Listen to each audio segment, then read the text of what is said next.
Odinga was based on ironing out issues that had led to the violence and chaotic anti-government protest that was led by the Azimio opposition coalition. He underscored that the issues raised by Azimio will be addressed through the available democratic, constitutional and legal channels. I want to tell you, there will be no handshake, but there will be an engagement in Parliament on the issues that have been raised. Those that Parliament can resolve, they will be resolved. And when I say there will be no handshake, I know that there is a context, like we were being told here, please have a handshake. Unfortunately for us in Kenya, a handshake has a different connotation. And that is the one that I am talking about. The handshake that brings the opposition and government into some conundrum and a mongrel and an outfit that is undemocratic, unconstitutional and illegal. Ruto has also praised the steps that have been taken in the Democratic Republic of Congo to restore peace. President Ruto expressed hope that stability will be restored in the north of the DRC. The positive news is that the last 1 month has seen a lot of positive development around the challenge of security in Eastern DRC.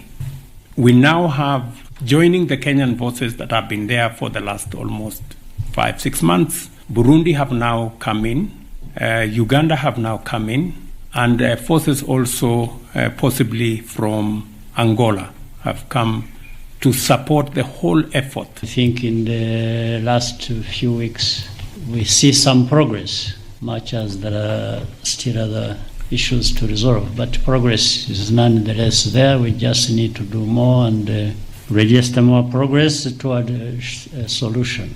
And Azimio Party leader Raila Odinga now says the issues raised by the Azimio La Umoja coalition cannot be handled through a parliamentary process alone, asking for an all-inclusive approach. Speaking after visiting the victims of the violence witnessed during Azimio protests last week at Mbagathi Hospital in Nairobi, Odinga insisted that he is not interested in a handshake, but that he is more concerned with the government looking into the grievances his party has raised. That statement fell far short of what had been agreed. And they know it. And that's why in our own statement, reiterated firmly what is going to be the basis of our engagement with Kenya Kwanza. And what we have reiterated in this statement is not different. We have actually mentioned the same issues that we said we wanted to be addressed. Those are the issues which made us go to the streets. And we mentioned them clearly. One, auditing of the servers. Odinga further criticized police officers for using excessive force to contain the protesters, thus injuring several people. It seems as if there was an order of shoot to kill. Shoot to kill. And this is something that never happened in the recent past. Since we turned the corner and began this new century. It is a very worrying development in this country, which must stand strongly condemned. Now we are going to also see other patients later on in some other hospitals. I know that there are some in Mama Lucy. There are also those who are in Nairobi West Hospital. This is just Nairobi only. There are others who are in hospitals in Nakuru. Now, Kenya Conference of Catholic Bishops have asked that a joint parliamentary committee be formed to address all other serious long-standing issues affecting Kenyans, religious leaders and civil society groups. They stated that the team should be created as soon as possible and that the discussions must include ways to tackle poverty and inequality as well as lowering the cost of living. Ni kwamba kuangalia jinsi tutaweza kutatua jambo la umaskini ambao umekita katika miongo ya watu wengi. Jinsi ya kushirikisha vijana wapate ajira na waweze kupata njia ya kujitegemeza kimaisha. This is News. I'm Dennis Asaito. Good morning.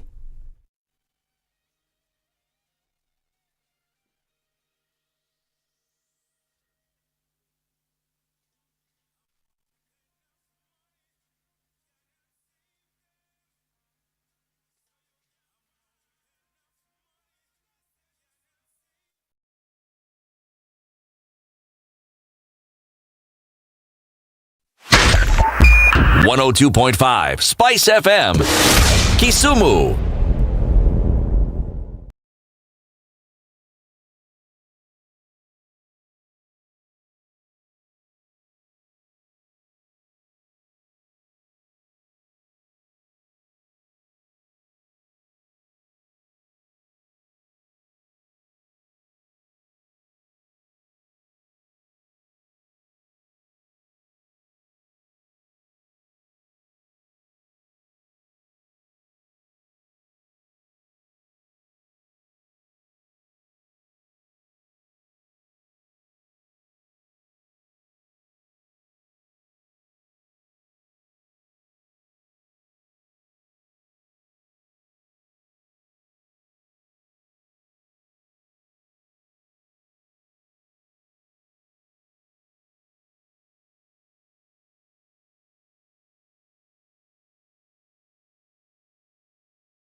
Thank you very much, Eric, and it's good to be at the Situation Room.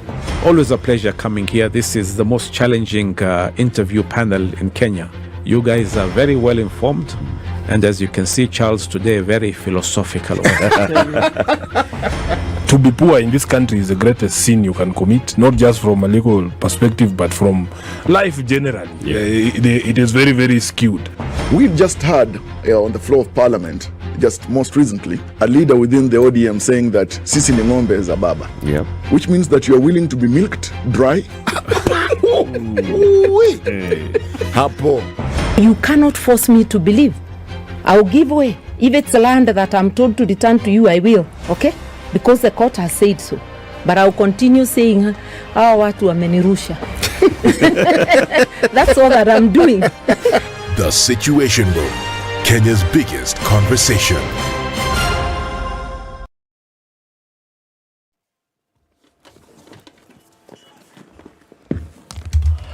Good morning and welcome to Wednesday. We're looking into the middle of the week and traffic has started to pick up in certain parts of the city today.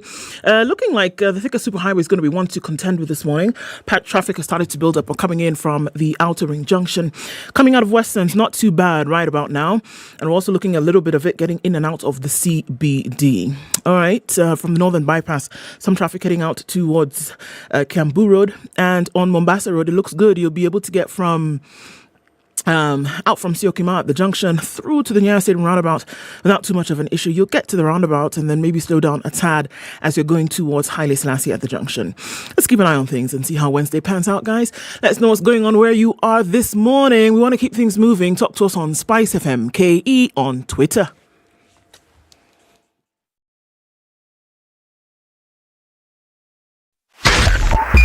.5 Spice FM, Kisumu.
At 10 minutes after 6, welcome to Wednesday. It's in the middle of the week and Kenya's biggest conversation starts now. Boom, boom, boom. Everybody, good morning.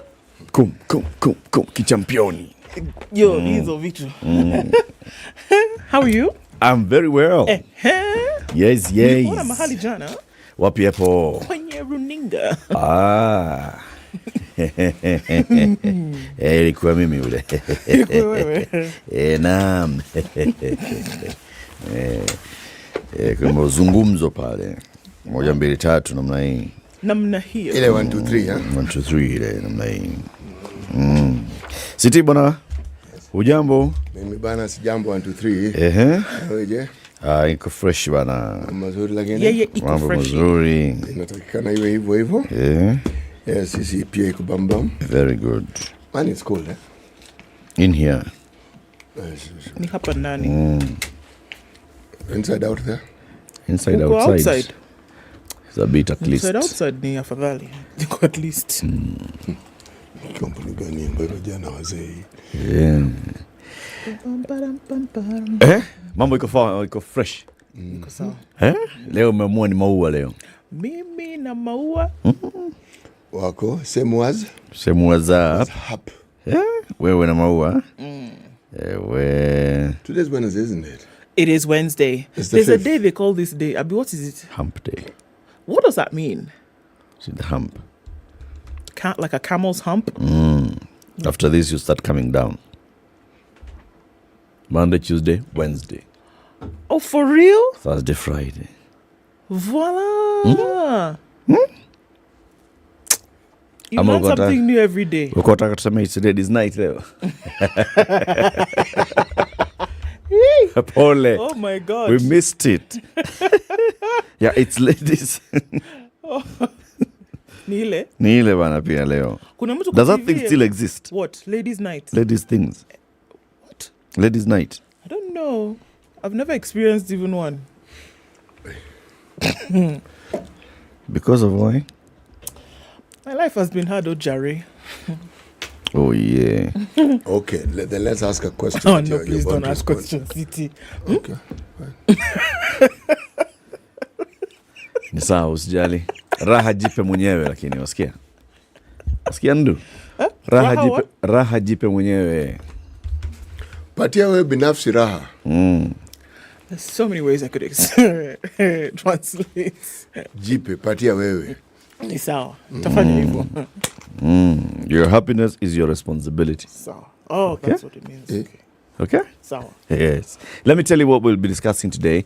This lovely Wednesday, 5th day of April, 2023. Okay, this mambo of dialogue is still going on. So, the leadership of Azimio met yesterday and they said, yes to dialogue, but now they want another format to this dialogue. The importance of political dialogue in promoting sustainable peace, democracy and development in the country. We'll be joined by Harun Ndubi. He's an advocate of the High Court of Kenya and a co-convener of the Kenya to Itakayo Assembly. 7 a.m. he comes in here for us to have that conversation with him. At 8 o'clock, let's talk about what's happening in Western Kenya, particularly in Kakamega County. First of all, 2 schools have now been shut because of children falling ill. Mukumu girls and Butere boys. What is that? What's happening in those schools? Ninini mbaya. Disaster preparedness and response. Now, the chairperson of the Disaster Risk Reduction Network for African Journalists, DIRAJ.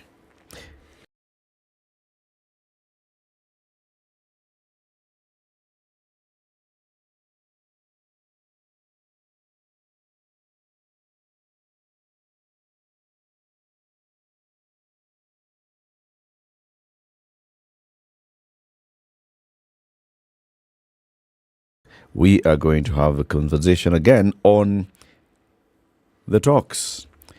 Why Azimio wants these talks to be out of parliament. In yesterday's meeting of Azimio's top leadership, Senator Stuart Madayo, the senator for Kilifi County, who is also the minority leader in the Senate, was in attendance. He will be joining us at 9 a.m. to tell us why they want those talks to include other people who are non-parliamentarians. Conversations, big time. Okay? From 7 until 10. Between now and then, let's take a look at the weather.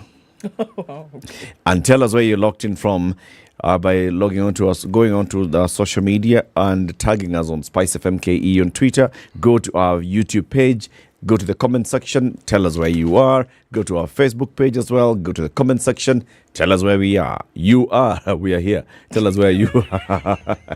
No, please, I would love for you to tell us where we are, actually. It would be nice to hear what you all have to say.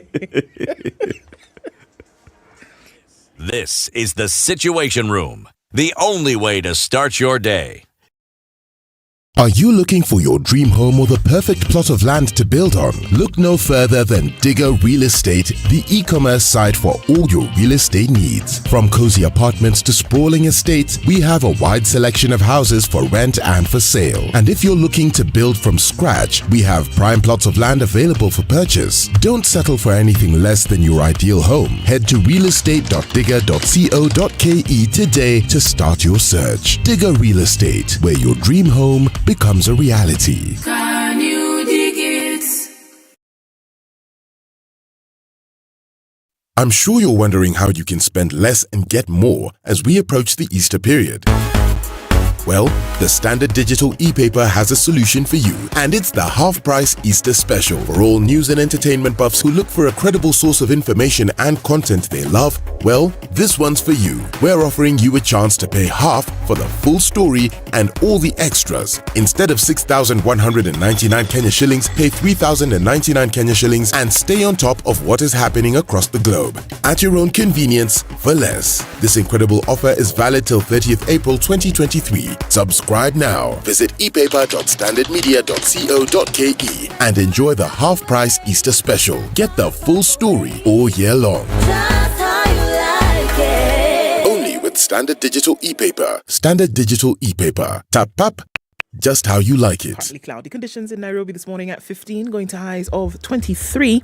We'll see highs of 24 in a clear Nakuru at 15, and it's 15 and cloudy in Nyeri, going to highs of 24 and lows of 13. 13 is that lucky number for the low today in Eldoret as well. It's currently 14. It'll go to highs of 23. 26 and mostly clear in Mombasa, highs of 31 and lows of 26. While it's 26 in Malindi, it'll go to highs of 32. 20 and mostly cloudy in Kisumu, highs of 27, and we'll see highs of 29 in Kakamega, where it's cloudy at 17. It's 19 and cloudy in Kampala, highs of 24 and lows of 19, while Dar es Salaam is partly cloudy at 25, highs of 30 and lows of 24. At 9 degrees, it's mostly clear in Johannesburg, highs of 22, and we'll see highs of 34 in a clear Lagos at 27. 15 and clear conditions in New York coming into Wednesday, highs of 20 and lows of 11.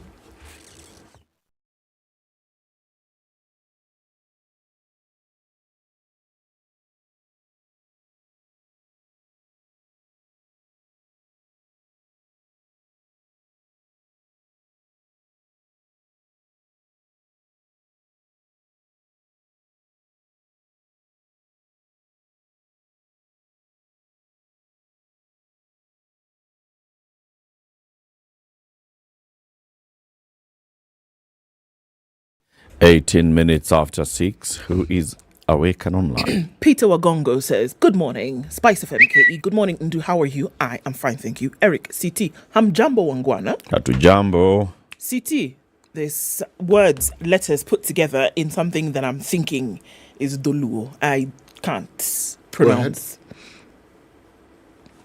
Read it. Just try. Rupin Loyo. Ye rombo ngeni. That's very good. Yeah?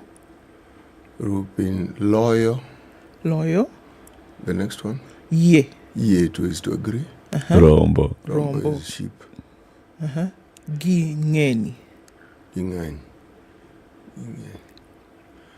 Let's just take the view there's a sheep somewhere in that conversation. There's a sheep walking around somewhere, and we have not found little Bo Peep. And the sheep is loyal. Loyal is to defeat, to overcome. Yeah. Yes. So somebody has defeated It's like a sheep. a proverb, this one. This is a proverb. Rupin loyo, ye rombo gingen. The sheep has overcome the night. Pale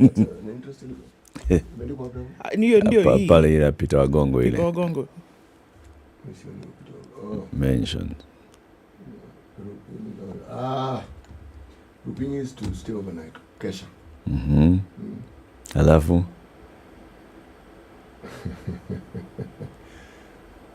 Kukesha inashinda kondoo kubali mengi, meaning ngenyi is plenty.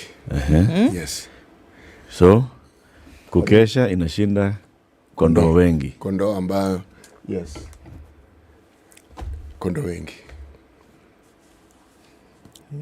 Kukesha inashinda kondoo wengi. That's a rough translation. Kondo hawezi kesha. Staying awake is greater than many sheep. That's why it's a proverb. Well, if it's any comfort, even I don't understand it. Oh, voila. How is that for a confusing thing this morning? Peter, so you do like that? Wewe tuambie bwana, hii kitu unasema nini? Okay. Brian Watanga is locked this morning from a place called Kisian. Where is that? Kisian. Si hapa tu. Kisumu. Oh, it's in Kisumu. Oh, hapa tu Kisumu. Okay. Kisumu County. Tiriwa says, good morning. Locked in as usual. Pamoja Wazito Hadi Tamati. Good morning, guys. Victor Odhiambo is tuned in this morning as well. Andrew Franklin, we see you're awake. Karibu Sana. Zachary Ondeo says, good morning. Spice, Kakamega is represented. Good morning, Situation Room. Kim Toon from St. Louis, Missouri, in the US of A. Good morning, good people. Locked from the CBD. Looking forward to today's conversations. Santisana. That's Owen Oduor. Okech Willington says, good morning, my people listening from Nakuru. Lady and gentlemen, Phineas Kaberia says, good morning from Embu. Dan Kuto says, good morning from Eldoret. Gashuhi Taita says, good morning. Good morning, watu wangu. That's MCR. James Kimanzi is tuned in from Nyeri, Mombasa. Elizabeth Wanyoike Muli says, good morning to my favorite trio. Good morning to you, Miss Muli. Robertson Bogo says, good morning from Mombasa. I almost said Mboga. Maybe I'm hungry. Ukunda Kibundani, that's where Said Mwayoyo is. Salute, Honorable Karua. Okay. Mother Karua, salute from Abdul Malik Abdul Aziz. He's in Kendu Bay. Atieno's locked in from Kisumu. Okay. Atieno has a long statement there, and we were saying hello to everybody. Idea Francis says, good morning. Up and ready to hustle with the heavy jackets. Andrew Mark. Okay. You're feeling cold this morning. What? Everybody's online this morning. Dennis, Omoriki, Alex, Bramuel, Devons, Liz, Chris, Collins, John. Wow. Everybody. Kilamutu. Okay. Welcome. 22 minutes after 6. City. The proverb.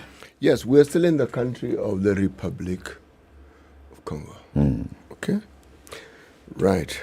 A cat goes to a monastery, comma, pause, but still remains a cat.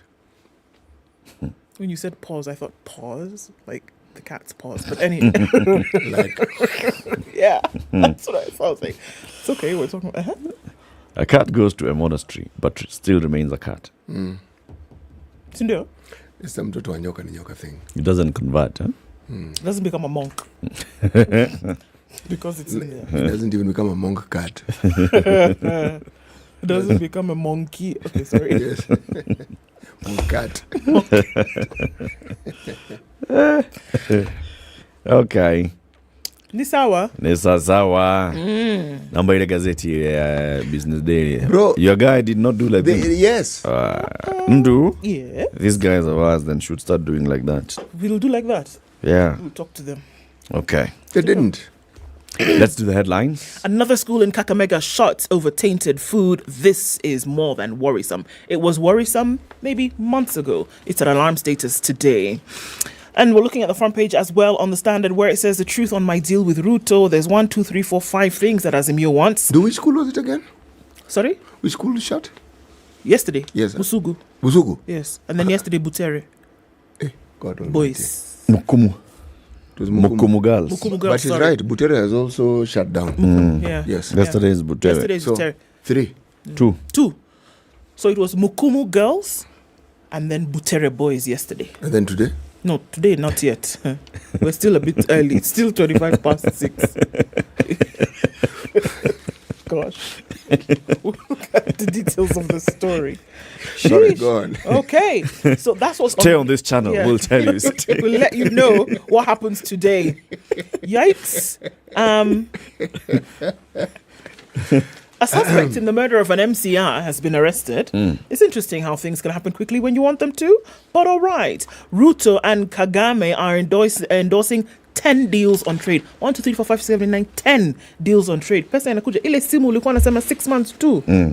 Ndio hiyo inakuja. Landing very fast. On the front page of the Daily Nation, Ruto Raila clash on ceasefire deal. No sooner than had a ceasefire been called, Shots are being fired once again. The president has said the talks will only take place through a parliamentary framework. Azimio chiefs, in what is being called a U-turn, take issue with the president's statements on Sunday, arguing that it fell short of what had been agreed upon by their team of negotiators. They insist that Parliament cannot address all their core issues and suggest a process akin to the 2008 National Accord. That story is on page 4. We look at that. Another sad story. Miranda sent my boy home. I found his body at a mortuary gate. Very sad story of parents whose son was coming on holiday, and he was called to tell him that his son had actually died. It was an accident. It was bad. I'll give you the details of that later. Yeah, a really sad one. Mm-hmm. So there's a Hustler Nation headache. Did you know this? I'll tell you about that later. Ruto, cash transfers to the elderly are a top priority. Starting from June, these elderly, they will be paid their salary even before workers... they will be paid their transfer. Believe me. Rather, the cash will be transferred to them before government workers can get their salary. So kila mwezi, and then now. Okay. And what if that doesn't happen? Then government people will not get their salary.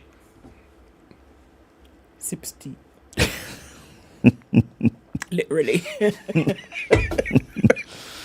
You've heard. Top priority, even before GOK So it'll gets be the its first salary. charge. Well, after we pay this that. is yet another top priority. Sindo. Okay. This one now tops the other tops. Tops the other. This is the now top. This is the top creme of the de la tops. creme. Pops. It's Yes. top of the pops. Yeah. creme And when de is la it creme. supposed to kick in? June. Beginning or end? June.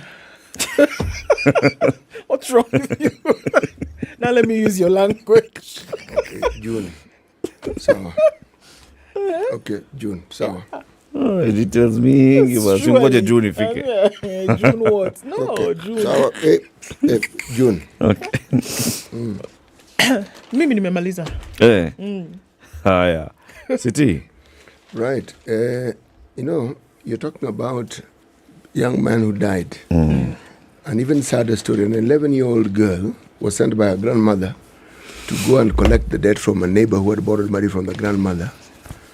And she just never returned. When they looked for the body, they found it floating in a well. What do you mean when they looked for the body? She didn't return home, so the grandmother raised an alarm. They looked, searched. The body was found floating in a well. Oh, Bobby. How old? 11.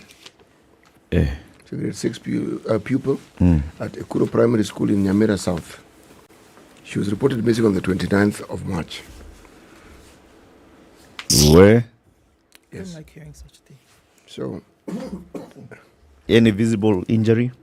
no. There's nothing. This is what's... she just went about her business as usual the day before, went to school, went for sports, came back home, the grandmother sent her. Then suddenly she's found floating in a well dead. So, these stories are depressing. Really, they are. They are. Then, again in the Star, that was the top right-hand corner in teal green. Okay? The bang in the middle, Raila makes demands and threatens fresh demos. This is according to the Star. Azimio wants talk similar to the 2008 discussions on page 4 and 5. But on page 4 and 5, the story is even more interesting. That's what's on the headline. But when you get to page 4 and 5, story is slightly different. I will tell you about that later. Kenya's fertility treatment is too expensive, according to WHO. Okay? Yes, meaning fertility treatment here, most people can't reach. It's too expensive. Forecast. Expect more rain till May. That's according to the weatherman. Okay, it'll continue until May. Yep. Yes. The rain? Hope it'll be sufficient to actually grow food. Yeah. Please. This rain as it's raining like Please. this until May, Abi. Yes. Okay. Please. Aki, please. Tunaomba serikali. Aki, please. Okay. So shall we take that quick thing like that?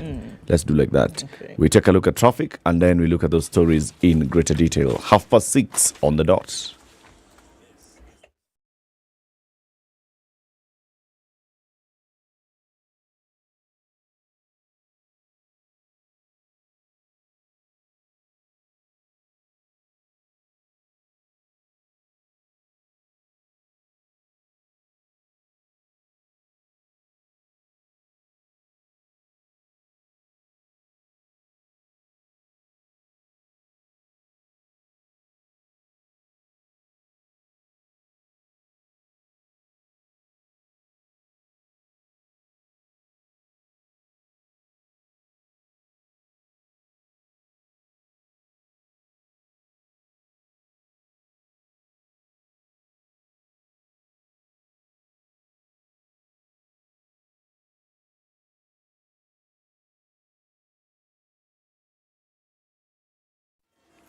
We're already seeing heavy traffic on the Thika Superhighway this morning. It's coming into the city heavy. We're looking at it trailing in from Kiambu County, so you can imagine just how far back that is tailing. It's bumper to bumper right as you get towards the Utali College and then out towards the CBD. Excuse me, Pangani at the underpass. It's bumper to bumper, really thick traffic there already. Not quite sure what happened specifically on this Wednesday for us to see this heavy traffic at 6:30, but let's keep an eye on things. I'm told that they're called what? Service lanes are working well. So there's an option for you to get into the city faster, but then everybody's going to come to a head right at the drift. So you might want to think about that. All right, coming out of Westlands, it's also starting to pile up on Waiaki Way. James Gishoro is seeing the early pickings of traffic right about now as well. And we're also looking at traffic coming in from Mombasa Road, going towards North Airport Road, sticking onto Outer Ring. All of that is starting to look pretty busy right about now. Smack dab in the middle of the week. Let's see what today looks like. Speak to us, Spice FM KE on Twitter.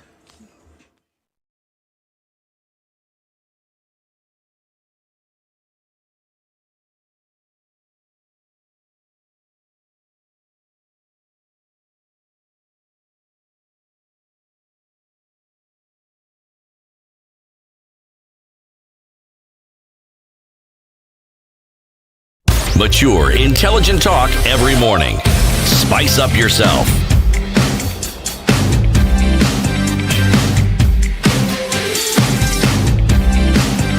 Mornings Tell us done now. right.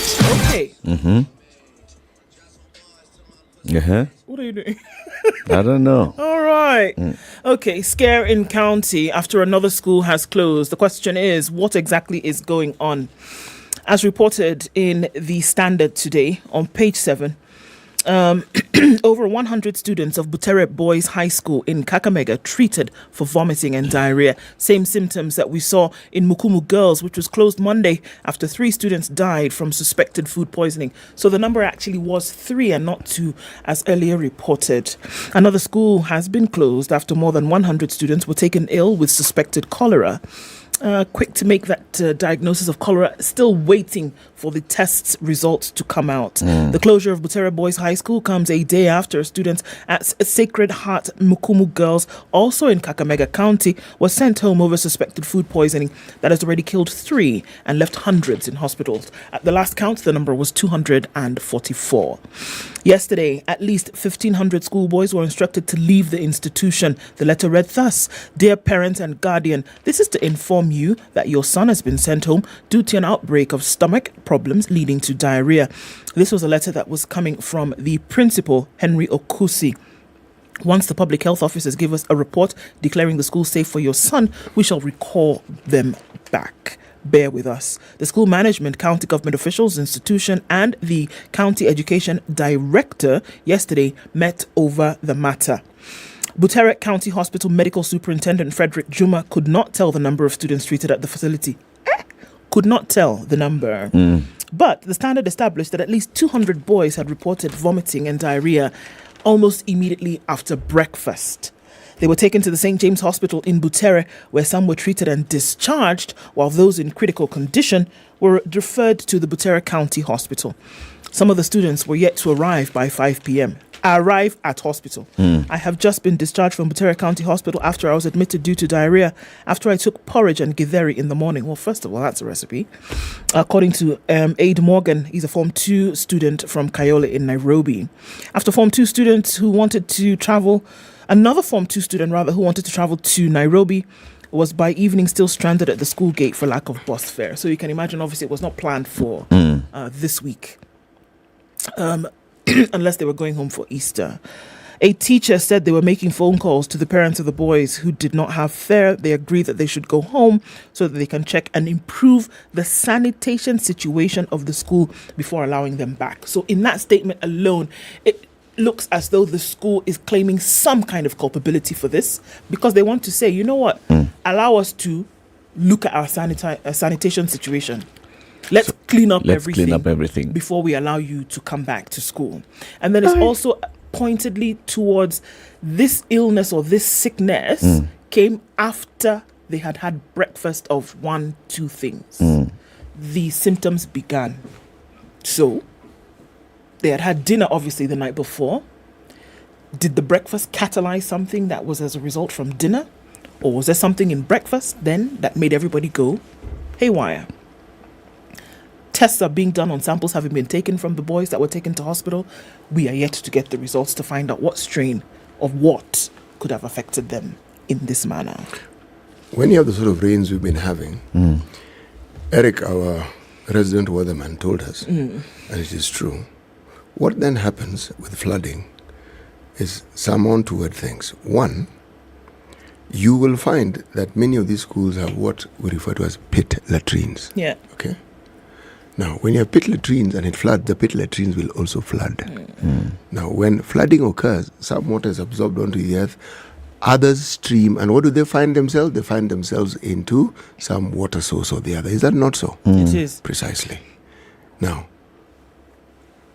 until and unless medical practitioners, lab experts tell us exactly what they have found to be the cause of this problem, up to now we can only guess. Can only speculate. Yes, we can only guess. So I am going to hold my breath, and this village diagnosis of things which I'm about to undertake, I'll put on hold. Put it on hold for a bit. Eh? Well, it's interesting that you say that because according to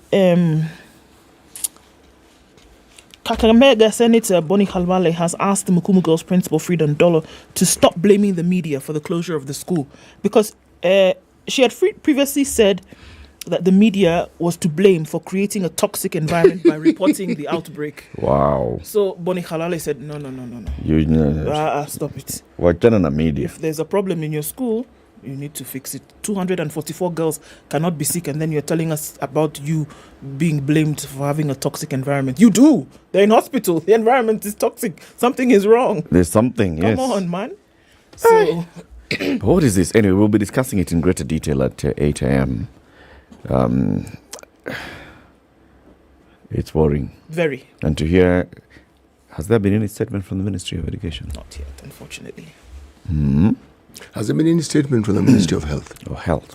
Well, the Ministry of Health, using the county health officers, is how statements have come out. The statement that came out from So that's a county government of Kakamega. So now, yes, but then the Ministry of Health has their representation at county level. Yes? So it was not the county officer, but the Ministry of Health representation at county yesterday who told us about the samples that they had taken and they're waiting for results. That's the most that they said. Okay. We will wait for the results from the samples which they had taken. Okay? Ni sawa basi. Ni sawa. Sidi? I'm going to look for something positive. These depressing things are not helping. They're not good, eh? Local flights up 110% as Easter festivities approach. Where? Why are you shouting? It's a positive story. Positive story. More flights on Nairobi Mombasa route were fully booked by the time of going to press. That was yesterday. Okay? There is something called Airport here. This is a real-time flight tracker, okay? They said they mapped 4,822 domestic flights. That's 110% jump. 4,800? Yes. Between when and when? Yesterday. By yesterday. By yesterday since when? See, the beginning Monday, this week, by yesterday. Meaning Monday, Tuesday, Wednesday, 4,800 local flights. Yes, booking, the number of people who have booked. Wow. Now, what it tells you, and by the local flights, please remember, people think of Kenya Airways. Their flights emanate from Wilson Airport. There are. And there are many. Now, local flights doesn't mean that the flights are going to Eldoret, Mombasa, Kisumu, Nairobi. There are flights that go to Ajir. Okay? Isiolo. Yeah. And then the other flights also that I've referred to, they go to Lodwar. Okay? They go to other places as well. Mara. Exactly. And there are many. Why this story is interesting is they're saying that these records were last seen pre-COVID. Wow. Yes. So this is good. It means when you see people booking, it tells you the economy is actually on a bit of a jump, or people have decided, no, it's too depressing. Let's leave this place. Let's leave this place and go somewhere else. It doesn't matter. We'll sort out the matter of what we owe and what we later. But for now, this Easter, let us at least go and have a little fun. That's true. That seems to be the thought. Yeah. What? Yes. Okay. That's an interesting one. That's an interesting one. So let me take you back to depression. There was the murder, the stabbing to death of an MCA in of Kisa East. Okay? Mr. Stephen Maloba. Maloba was stabbed on Saturday during a political event organized by Huisero MP Christopher Aseka. Yesterday, ward reps held peaceful demonstrations against the killing. Speaking to the Standard, Kakamega County Police Commander Joseph Kigan said they were pursuing more suspects and they've arrested the main suspect. Will not reveal his identity as there is tension in the community. Revealing his identity could lead to retaliatory attacks. Western Regional Police Commander Kiprono Langat urged residents to remain calm and assured MCAs and residents of their security. So it's not clear how or why this MCA was stabbed. But MCAs yesterday held some demonstration demanding security, saying, even as MCAs, we need police security just like MPs. Are we not legislators? You see and now. See what's happening to us now. See now what's happening to us. Yeah. So surely this is wrong. This is very wrong. Another sad story comes from Kuria in Migori County. The OCS of local police station was on Monday injured when he led other officers to stop a crowd that had stormed Mother and Child Hospital in Kehancha Town, Kuria West. Okay? So, the mob was baying for the blood of a suspected motorcycle thief admitted to the facility. Kuria West Police Sub-County Commander Kleti Kimayo says the OCS was leading a team of 14 officers to calm the crowd. Crowd has come mobbing the hospital. Do not attack. Police are like, hey, tulieni. As that is happening, some police officers were now rescuing because they knew these guys are coming for this suspect. So they went and tried to rescue the suspect and tried to get him out through the roof. Mob, stones, hit the police officer and injured him on his left ankle.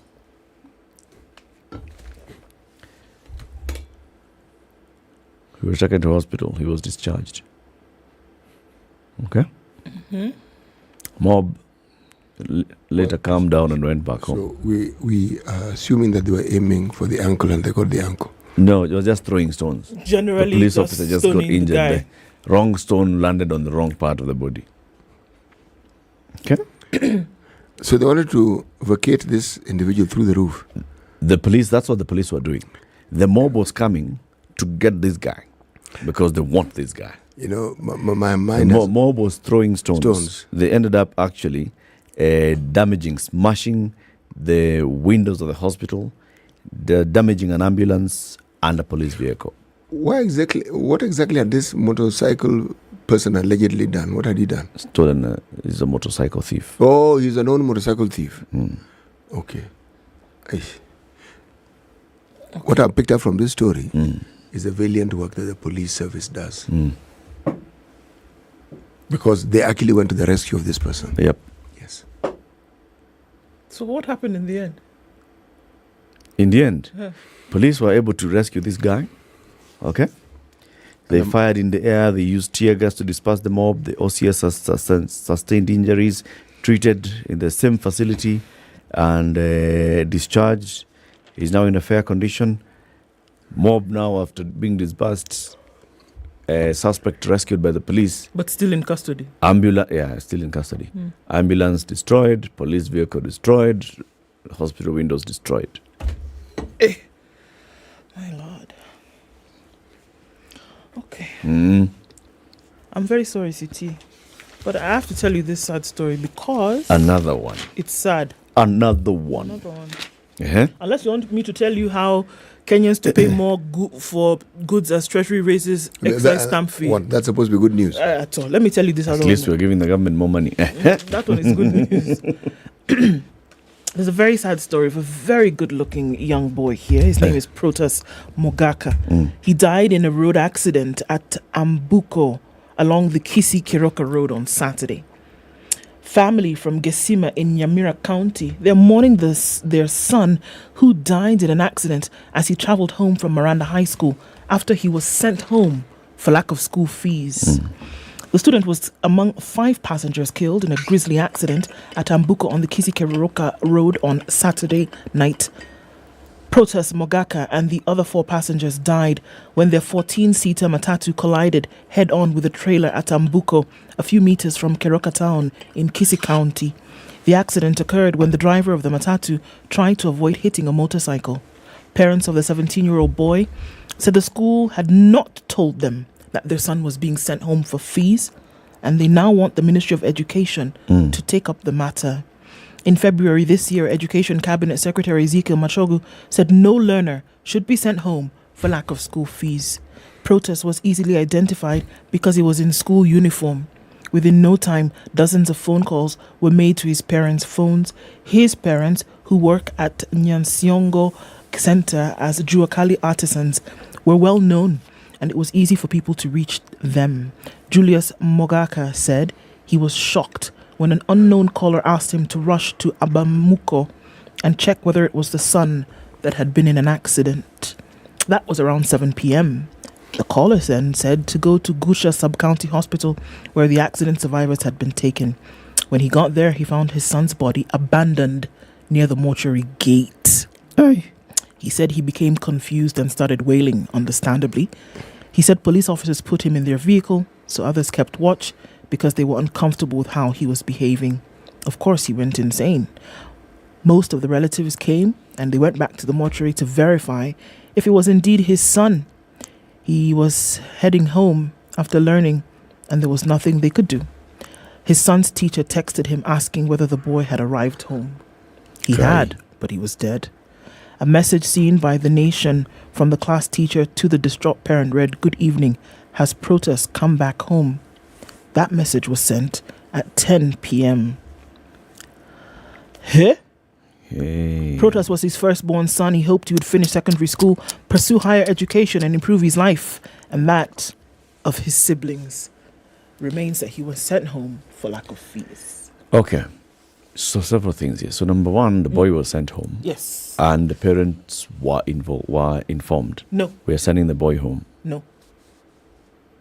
They did not know that the boy had been sent. The boy had been sent home. Okay. So the boy leaves the school. Yes. The boy is at a bus stop or whatever by the side of the road. Accident happens. How did the accident? He's in a matatu, in a 14-seater matatu. The 14-seater matatu tried to avoid a motorcycle that was oncoming and had an accident. 4 people in the matatu died. One of them is this boy. Yes. He was inside the matatu. Yes. Okay. Now, where he was left on the side of the road was in death. His body was left at the mortuary gate. Alongside the other 3, or he's alone? Well, now it's not telling us whether the other 3 were there, but he said he saw his son's body at the gate, and the police had to take him away because he was behaving in a manner which was... So who alerted him? Apparently, because they are known in the area, they are Juakali artisans, so they also know that his son was in that school, and they could identify him by his uniform. So they started calling, and they said, "Come and see if this is so and so." So and so. And so he went. He did not know that his son was coming home. So it's later that he was getting a message from the school. Now at 10 o'clock, now imagine he arrived at the gate at 7 o'clock of the mortuary to see his son's dead body. He received a message at 10:07 from his teacher, from the son's teacher, to ask if Protas had arrived at home. So the teachers knew that this boy was coming home and had not informed them earlier. So he was sending a, I want to know message of has he arrived at home. Wow. Was it a day school or a boarding school? Boarding, Miranda boys. Wow. Day school, children go home every day. Yeah. Boarding, parents need to know. They should. If my child, and if you're the one who has sent him home, of course you want to know. Alert the parents that for this and this reason your boy is coming home. Isn't it even better if you tell the parent to come and collect the child? Abi? Because then the parent will know why it is the child is being sent home. Or better still, this thing of sending children home for fees. This thing, the child doesn't pay fees. So you assume that if you send the child home, you'll apply adequate pressure on the parent so that they will pay the because fees. the child will be in the home and they'll be seeing them every day. This is a very primitive way of dealing with things. It was interesting because this story has included how CS Ezekiel Machogu did say in February, do not send children home for want of This school is fees. a genuinely primitive way of dealing with fees collection. Because everything now could point to that. If you had not sent him home, he wouldn't have been in this accident. But he wouldn't have died. There is not going to be any other conversation on this matter. That's it. That's going to be the conversation. That is it. If you hadn't sent him home, he wouldn't have died. The bereaved parents will blame the school. They are already blaming the school. And they'll blame the head They teacher. are asking that the Ministry of Education take it up. They are already blaming the school. They're saying, if you had not sent him home, and we knew very well, we're working on it. That's what they said. We are working on getting the rest of the school fees. You know, schools have problems and they need the fees to run the school. We get all that. But surely, can't people use their imagination and find creating ways of dealing with this matter of parents not paying fees? Can I tell you a sadder thing? Do you know what the balance of his school fees was? What? 7,000 shillings. He had paid 30,000 already. What? He had paid 30. They had paid 30,000.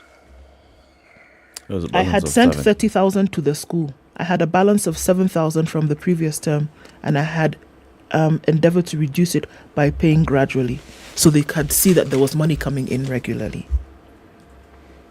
He thought his son, I'm just going to read this last part, Eric. He thought his son was in school as usual, but Saturday he called telling him that he had been chased from school. What shocked me is that the school had not called to inform me like they do at other times. I'm wondering why they sent children home on a weekend.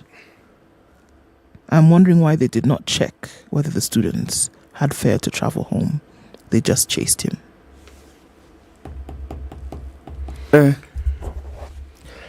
Okay.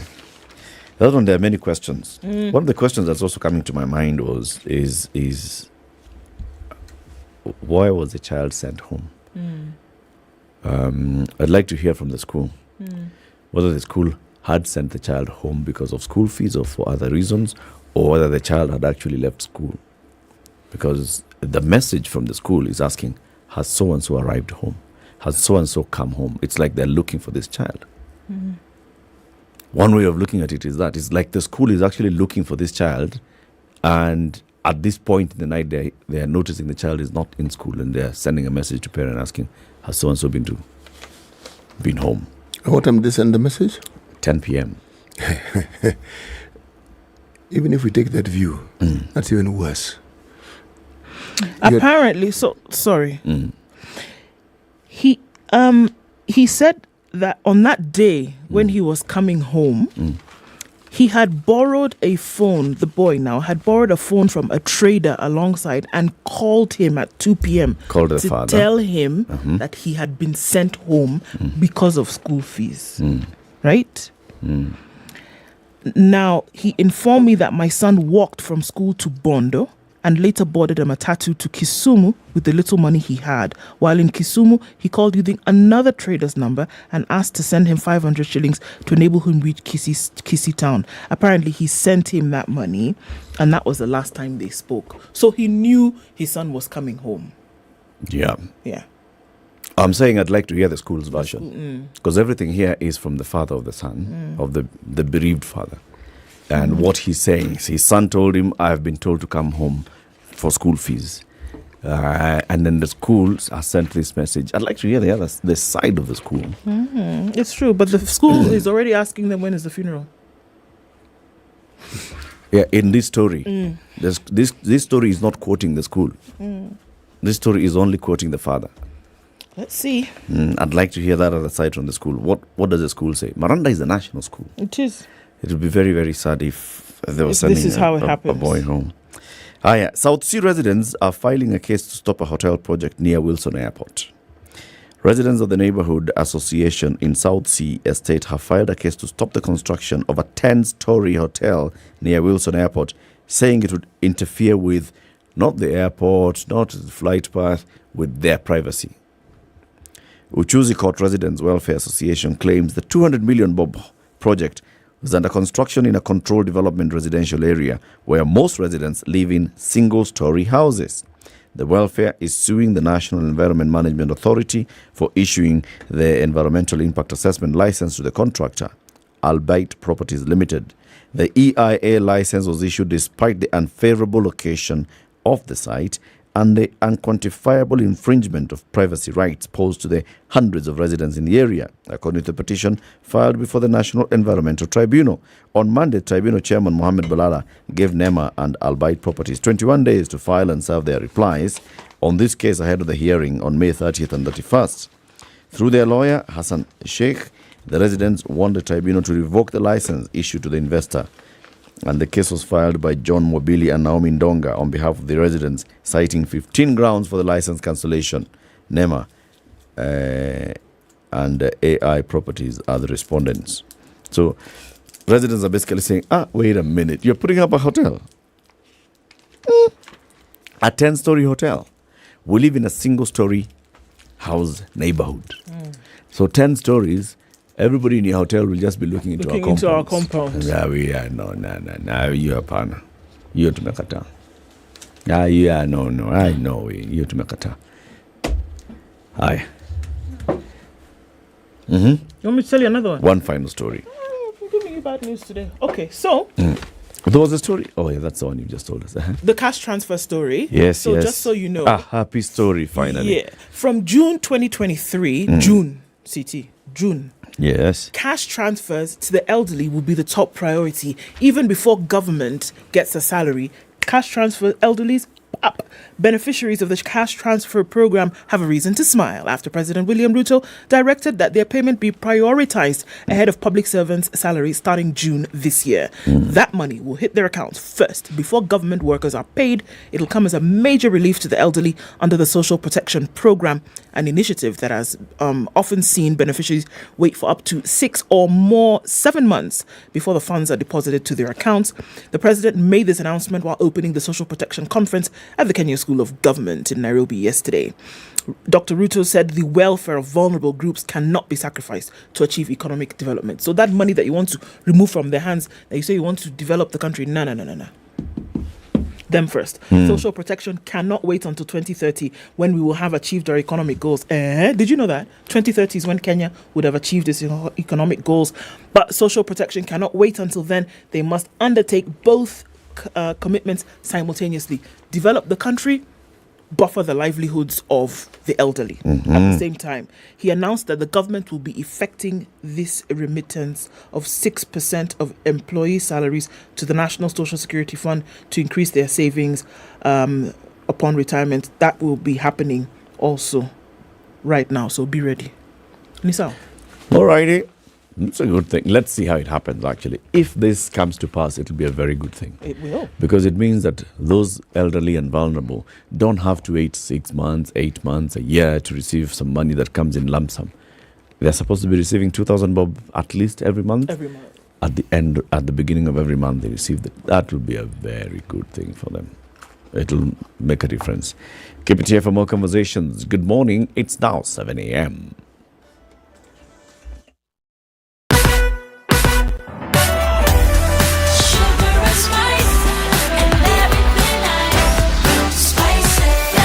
Spice up your life.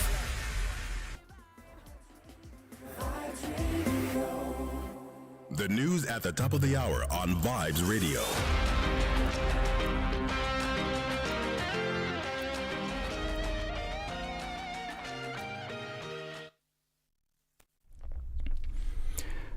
Good morning, this is News. I'm Dennis Asseto. President William Ruto has reiterated his previous remarks that there will be no handshake between him and opposition leader Raila Odinga.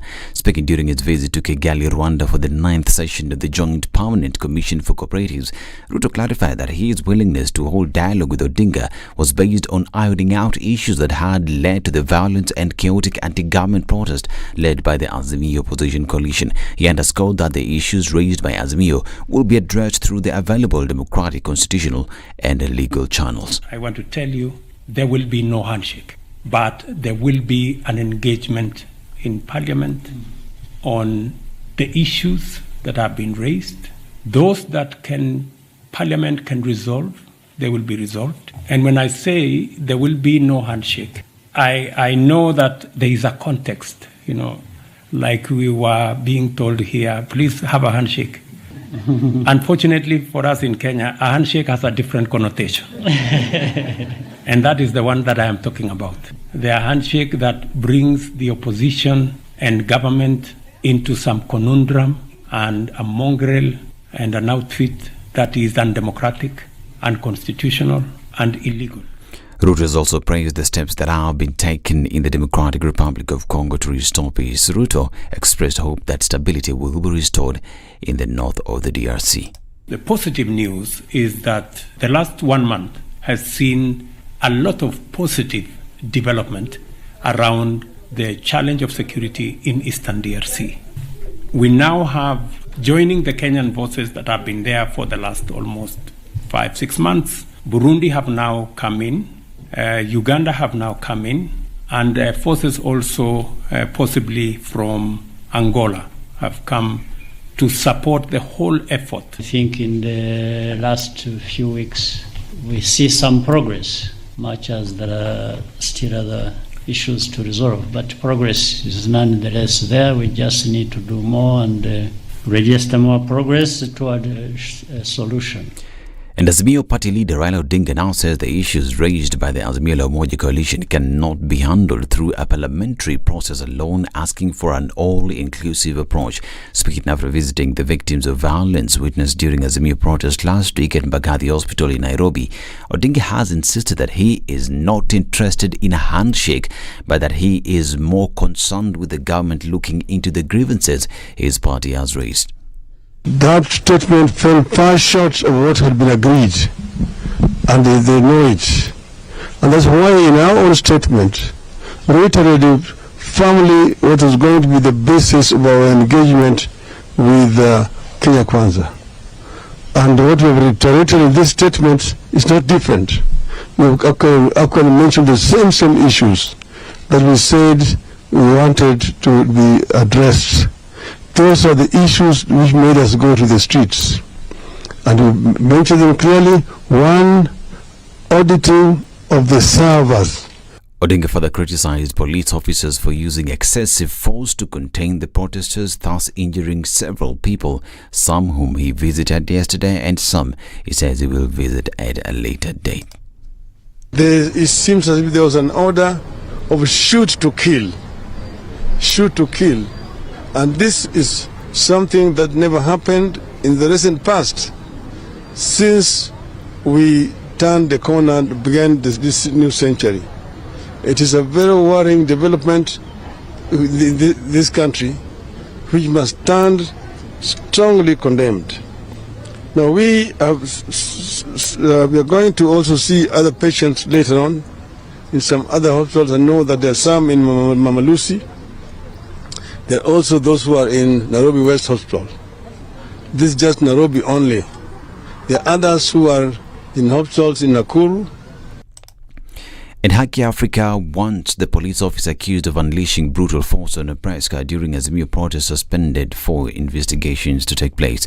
The rights lobby called on Independent Policing Oversight Authority to investigate the conduct of the police officer in question and take action in a demand letter copied to the Office of the Directorate of Public Prosecutions and the Internal Affairs Unit, a police disciplinary arm. The rights lobby argued that the officer had no reason to commit the act since the journalist did not pose any danger to his life or any other person's life or property. This is Newswire. I'm Dennis Aseto. Good morning.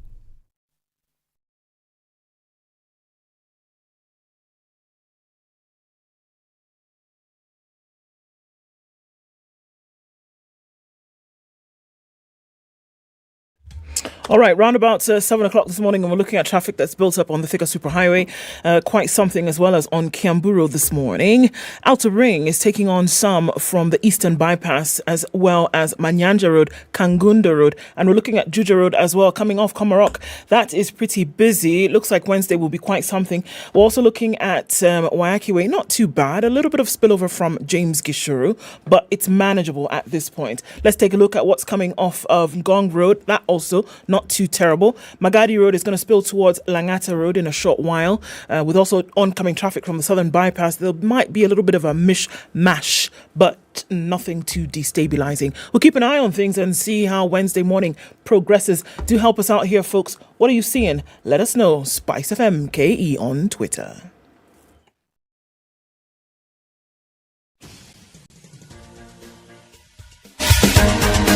This is The Situation Room, the home of hard-hitting political commentary and penetrating insights about the state of the nation. This is a talk radio experience like no other. The Situation Room, a place for hard truths, debates, and elevated conversations. The Situation Room, witty, political, engaging, deep, controversial. In the room, we have C.T. Muga, researcher, academic, seasoned political observer, a fountain of wisdom in these politically uncertain times. Ndu Oko, Nigerian by birth, Kenyan by choice, communications expert, Pan-Africanist, a truth seeker and believer in people power, and Eric Latin, agent provocateur, the man in the chair, seasoned journalist, news hound, a man who believes in punching up, not down.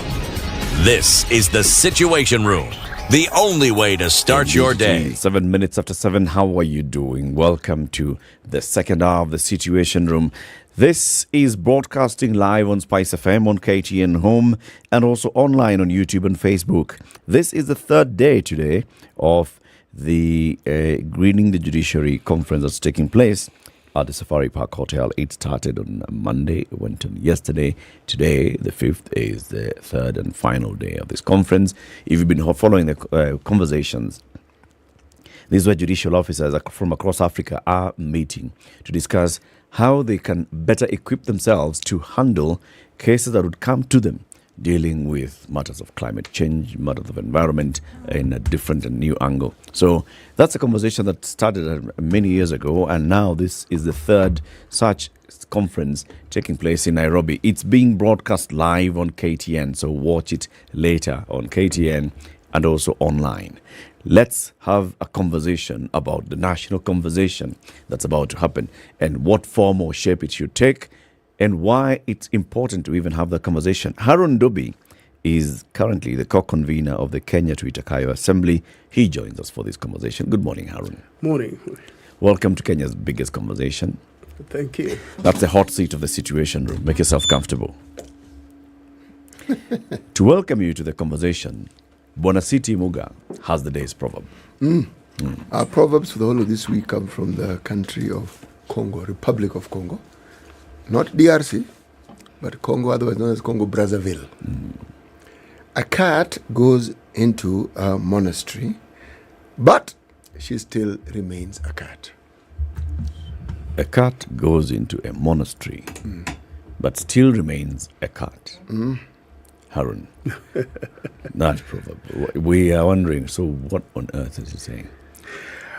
Well, I don't know where he picked it from, but I should imagine that it means really that you may take a fellow from the village, but you will not take the village out of the fellow. Like Charles here.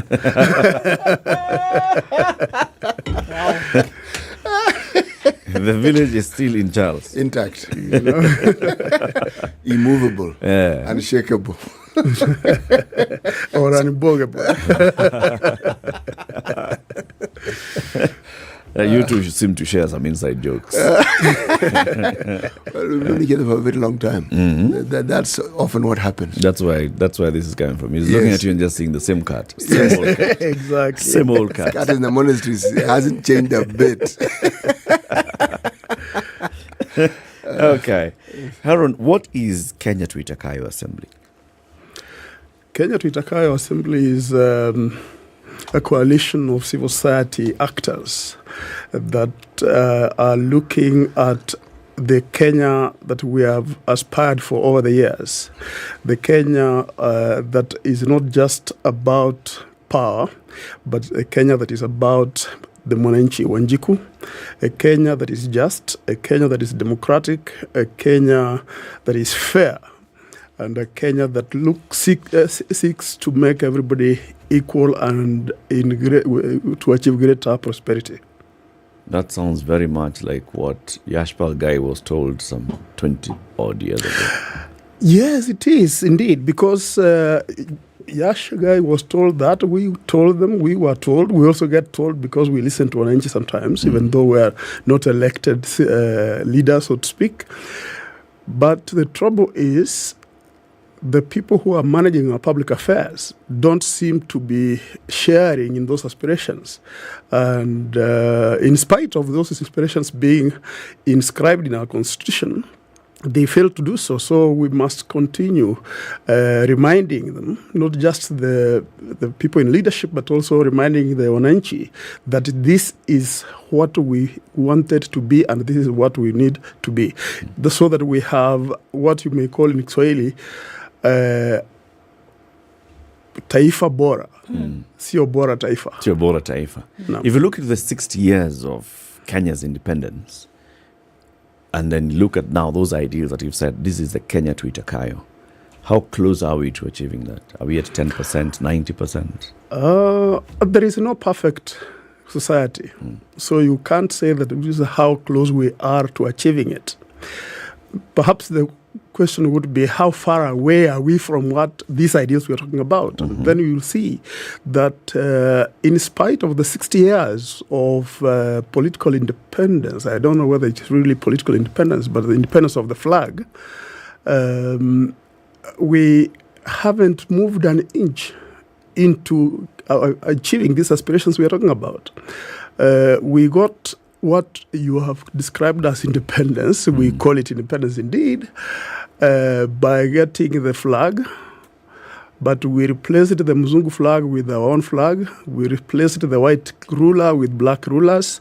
We continued to apply the same old laws that the Mzungu applied against us, some of which laws and their jurisprudence and their rules and regulations that apply to date. If you look at something like the Public Order Act and you see what the policemen behave like and how they talk to Mwananchi, you see either they are probably just eaten slightly more, look bigger, they have more beautiful uniform, they no longer wear the shorts the askaris of the 60s and 50s wore, but the mind has remained the same.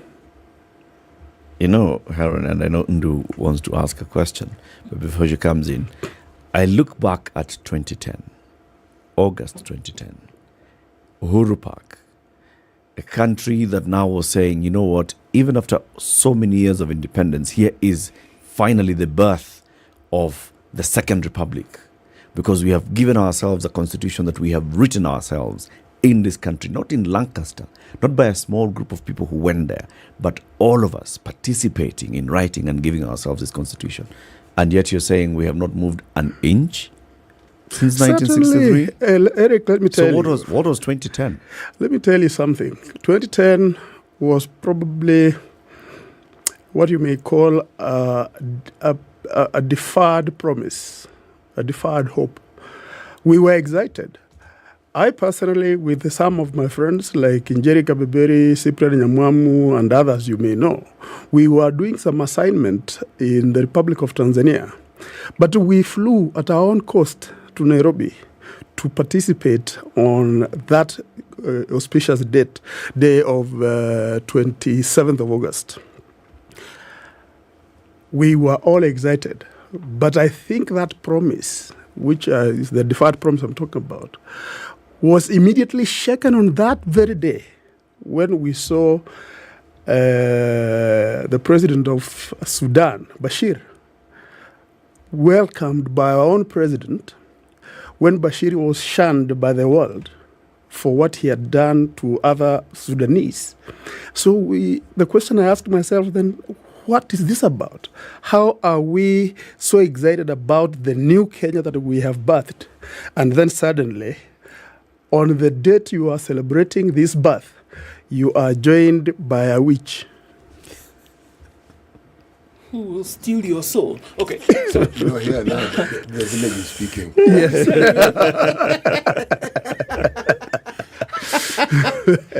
So usually, by the time you find a reason, then there must have been some, and even in science, right? There's some physical manifestation of something that makes you ask a question, which then asks you to go back and find the proof. What do you see in Kenya today? What have you seen in Kenya over the last 13 years that would make you say that the promulgation of the Constitution was just that, and then it did not become living and active in the lives of Kenyans? Why would you say that? What have you seen that has made it seem as though, okay, it's a great document, people went around the country, the views of Kenyans were collected, and it was a beautiful document that was put in place, world-renowned, but it's not being practiced, is what you're saying. Yes. Why do you say that? We must go back down memory lane and remember that we had struggles that preceded the enactment of the promulgation of the Constitution. It was not a constitution that we got through sheer willingness of those who were in power at the time. People lost their lives, people shed blood, people sweated. And there are many phases of this struggle that we went through. Unfortunately, the people that were strategically positioned to take over the leadership were not people who believed in that constitution, in the values especially of the constitution. And I would invite you at your free time, I don't know whether anyone has free time really, but to find time to look at the constitution and look at the preamble especially, and look at Article 10, which refers to our values. Read the entire of Chapter 4, which is about the human rights, fundamental freedoms and rights of people. And that through reading of those particular parts I'm talking about, you will see the spirit of the Kenyan people speaking. But this spirit did not possess or was not possessed by the leadership that we have had. And so that when we talk about, a country where people respect freedoms of others, a country which promotes the human dignity of a very individual, a country that is supposed to be inclusive, a country that is supposed to be an open society that is democratic. But when you see the instruments of leadership, away from even the individual leaders, you don't see that those instruments indeed, outside of the Constitution, you don't see them speaking in the same language of the Constitution. But worse is the leaders, because the leaders also, other than the instruments, the leaders need to have some commitment towards achieving or realizing those objectives of the Constitution. But we have a leadership that hardly believes in those spirits, in the spirit of the Constitution, hardly believes in the compulsiveness of the Constitution. They think that the Constitution is a suggestion that they can ignore. They think that power is more powerful than the people. The position of Wanjiku, the citizen of Kenya, has been devalued by the leadership that we have. Yet the Constitution itself upholds and elevates the citizenship, the individual human being, as a Kenyan citizen, to be the one that determines how the leadership behaves. But unfortunately, the leadership is demanding that the citizen behaves in how it itself would wish and how it dictates. But Harun, never a day goes by when call them pundits or even practitioners of leadership in this country will not quote the Constitution. According to the Constitution, Article 347, everybody quotes it every day. Yes. So are you saying then that somewhere in the subconscious, the idea of living or working through the elements of the Constitution is alive to many people, but the enactment of it is a fallacy? There are many people talking about the Constitution, like those the Bible says, not everyone that proclaims the Lord. Exactly. Yeah. We have two types, even more perhaps types of leaders. There is the one who proclaims the Constitution because he wants to exercise power in how he sees it and uses or interprets the Constitution suitably to promote his personal interest or his stated interests.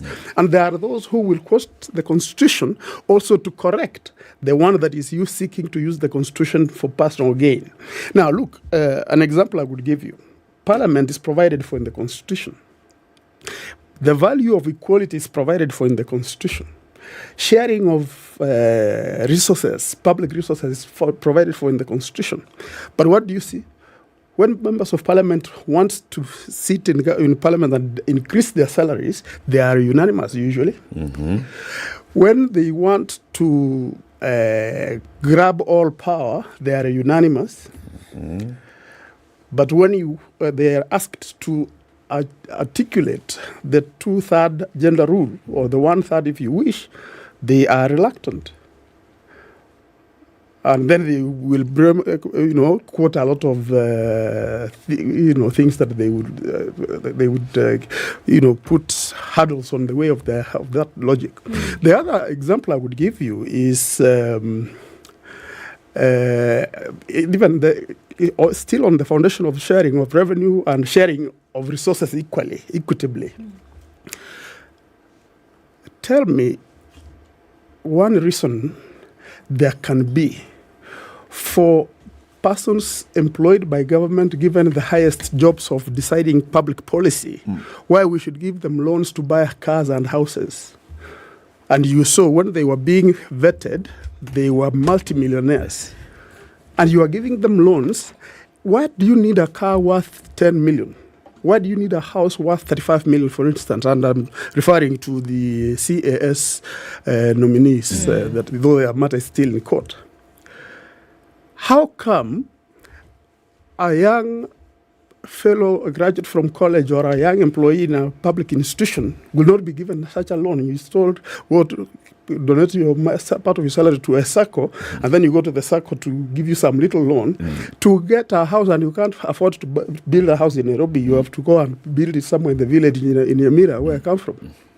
So this is what I'm saying, that if you ask those leaders, they will tell you the Constitution provides for this and that.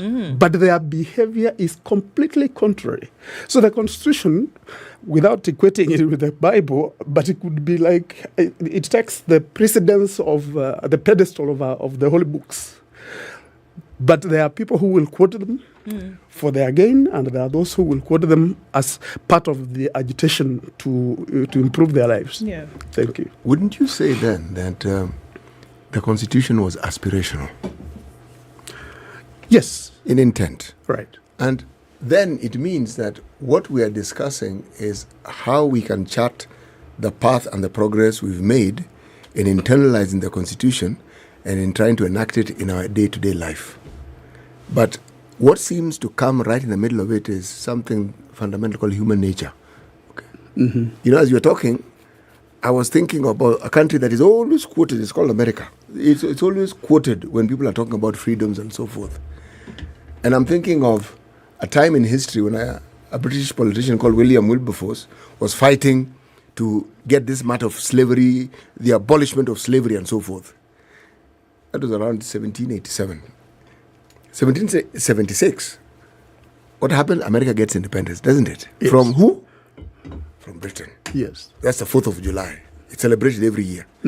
But they still had slaves. Now, the thing about the war in America, the thing that I find particularly of interest is that the Americans fought to enact this very freedom that the country had had for other people. Meaning they said, no. This issue of slavery, this one can't happen. Yes. Okay? A civil war, a war was fought on that particular matter. Even as it was fought, and there was a 13th Amendment, which came later, 18 something or the other.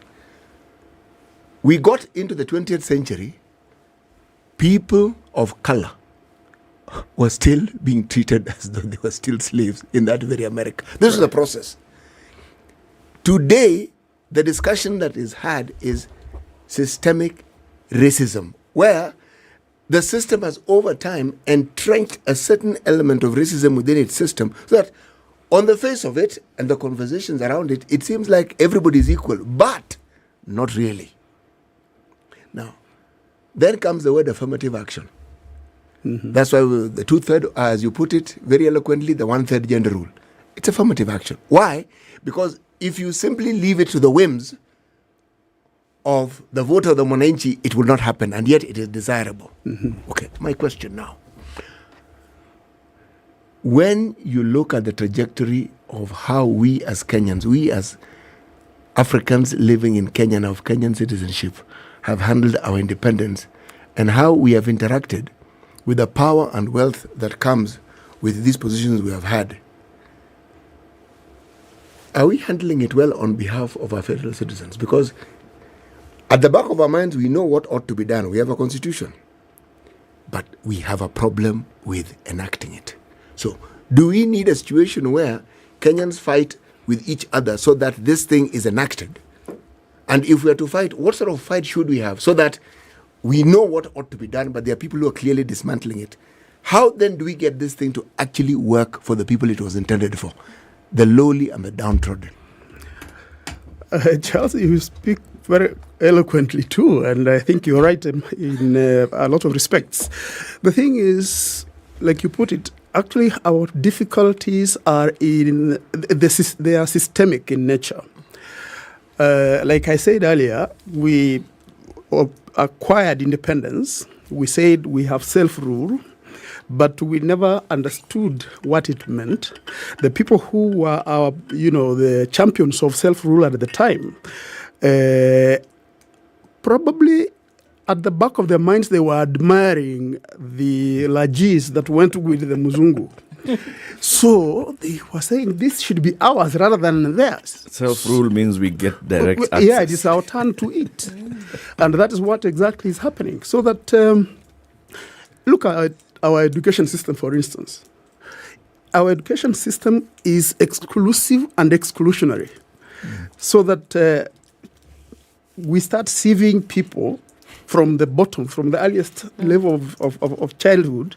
As they grow, you are having fewer and fewer people who are able to achieve or to reach certain opportunities to achieve their self-fulfillment or self-actualization. Yeah. Yes.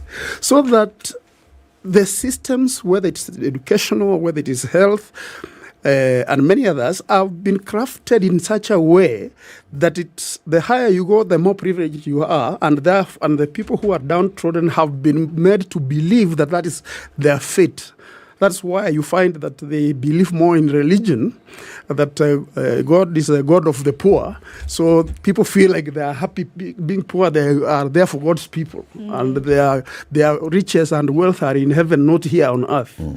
I think that's the problem we have, and you see a lot of many churches in most poor neighborhoods in this country.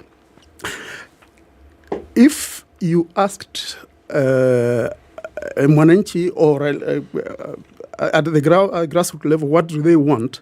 They probably will tell you, oh, Charles or Eric or Harun will talk for us. They understand what we need. So they have surrendered their sovereignty, not willingly, but unwittingly in a sense, because of the structure of the education. I don't mean formal education, but the political education that we have gone through. So that perhaps as an answer to that is to make devolution work, and devolution should be such that they have meaningful political education, meaningful rights-based education at the grassroots level. You see a little bit of it happening in Nairobi. You have the kinds of bunge la wananchi. You have social centers, social rights centers, social justice centers, social justice centers, and all the kind. But I think I would like to see more of that at the grassroots level. But what does the government do? The government clamps down on them because they think that people are being radicalized. That's why recently you may have seen in the media some young people of the Bunge la Mwananchi were actually being taken to court to be charged with being members of Bunge la Mwananchi, that they are radicalizing or they are planning to commit crime. When the people who actually meet and formally commit crime sit in big offices like in the Treasury, in the State House, in Parliament, those are the real systemic criminals. unfortunately, we criminalize the freedom of thought of the Mwananchi. So it is important that the citizen have the courage to engage meaningfully. But unfortunately, in terms of the political leadership, and this is something that I have no answer for really, is that if you look at elective positions, whether it's MCAs or in the National Assembly or Senate, you will find that most of the people that are elected are people who were either retired public servants at high levels. They go back to their villages and get elected because they have money to bribe people, or because they have been able to employ a few of their neighbors, and therefore they are seen as our boys, our girls. Our saviors. Our saviors. So you will find that we have, even the governors, I was forgetting, that indeed one of the reasons you see that corruption, even at the county governments, is becoming, is rearing its head in a very significant way, is because we have people who were trained from the national level, so their logic, their thinking, their perception is as good as that one of the guys sitting in Nairobi, not that it's at the grassroots level.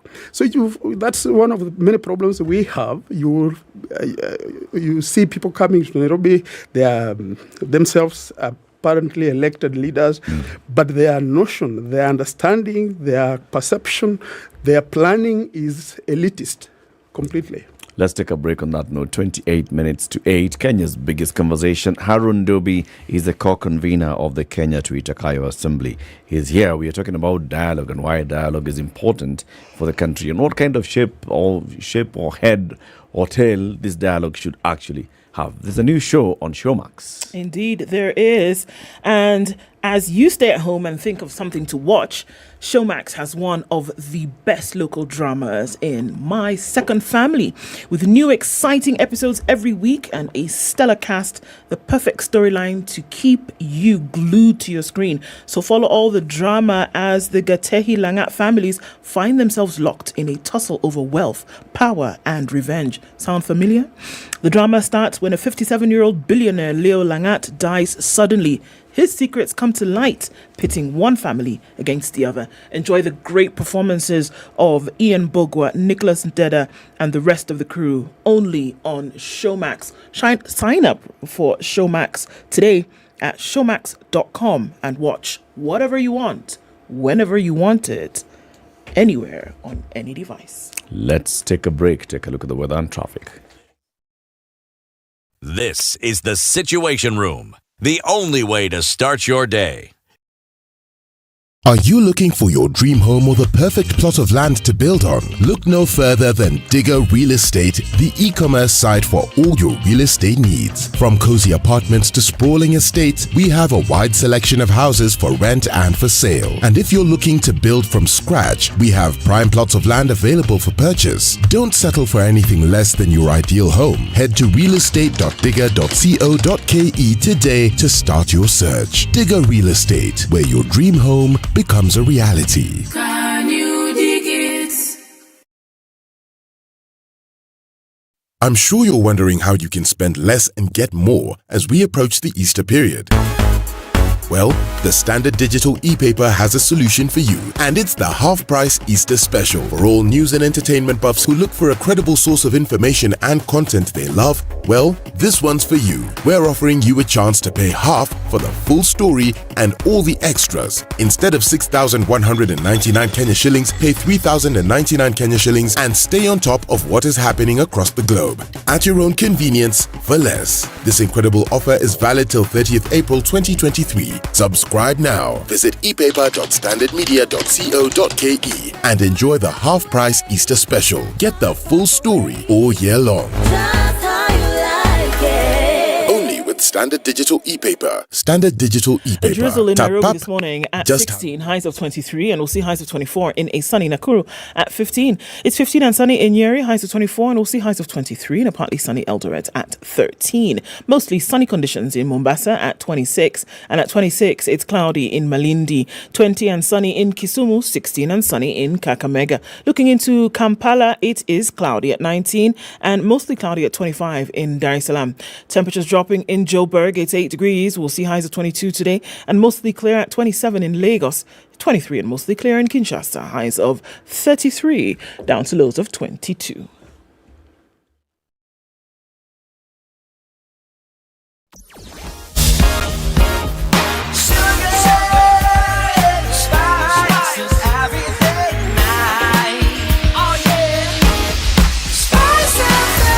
Spice up your life.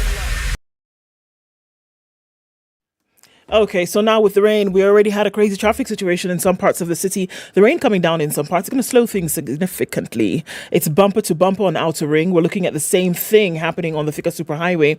Haile Selassie, as you're going into the city, all clear. There's incoming traffic from Gong Road, so that might slow things down on that Haile Selassie coming into the city. But apart from that, it looks pretty good. Coming out of Westlands, traffic is all right. The Northern Bypass has some movement here and there that'll eventually end up on Kiambu Road, but that's not looking too poor for now. Magadi Road is busy. You're going to get onto Langata Road at some point, which is clear all the way into the city, except at that junction, just at Aerodrome and the Nyayo National Stadium.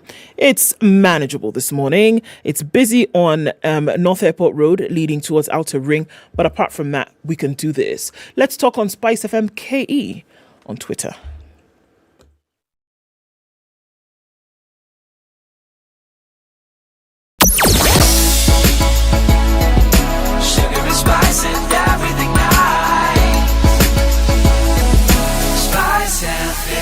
Spice up your life.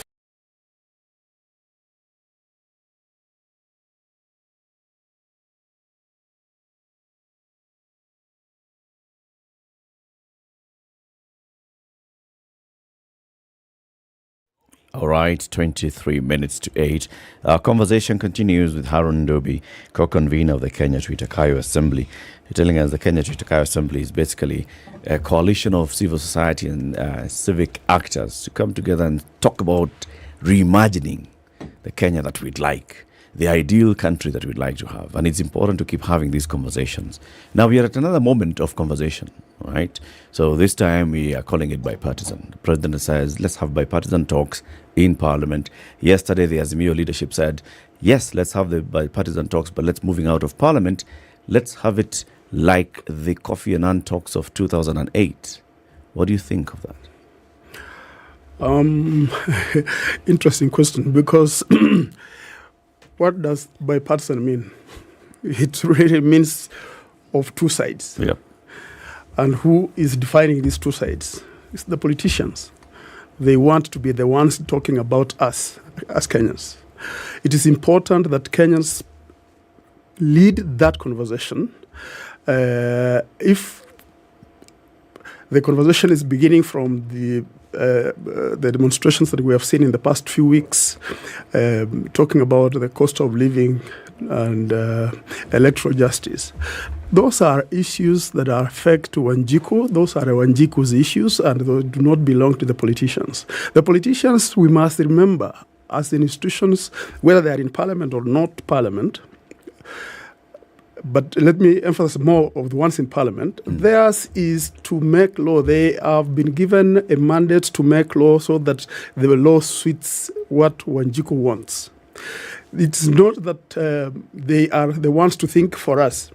By the way, they must be reminded that the act of election or voting did not amount to a surrender of our collective intellect as Kenyans. So they must not assume that they know more than we do, that they are the ones who know what to do about us. So that if they are discussing questions that affect Wanjiku, we should be the ones leading that conversation as citizens, and they should be listening more than talking between themselves. In fact, these are two people who sit together at night to negotiate for who eats what part of the cake at what time.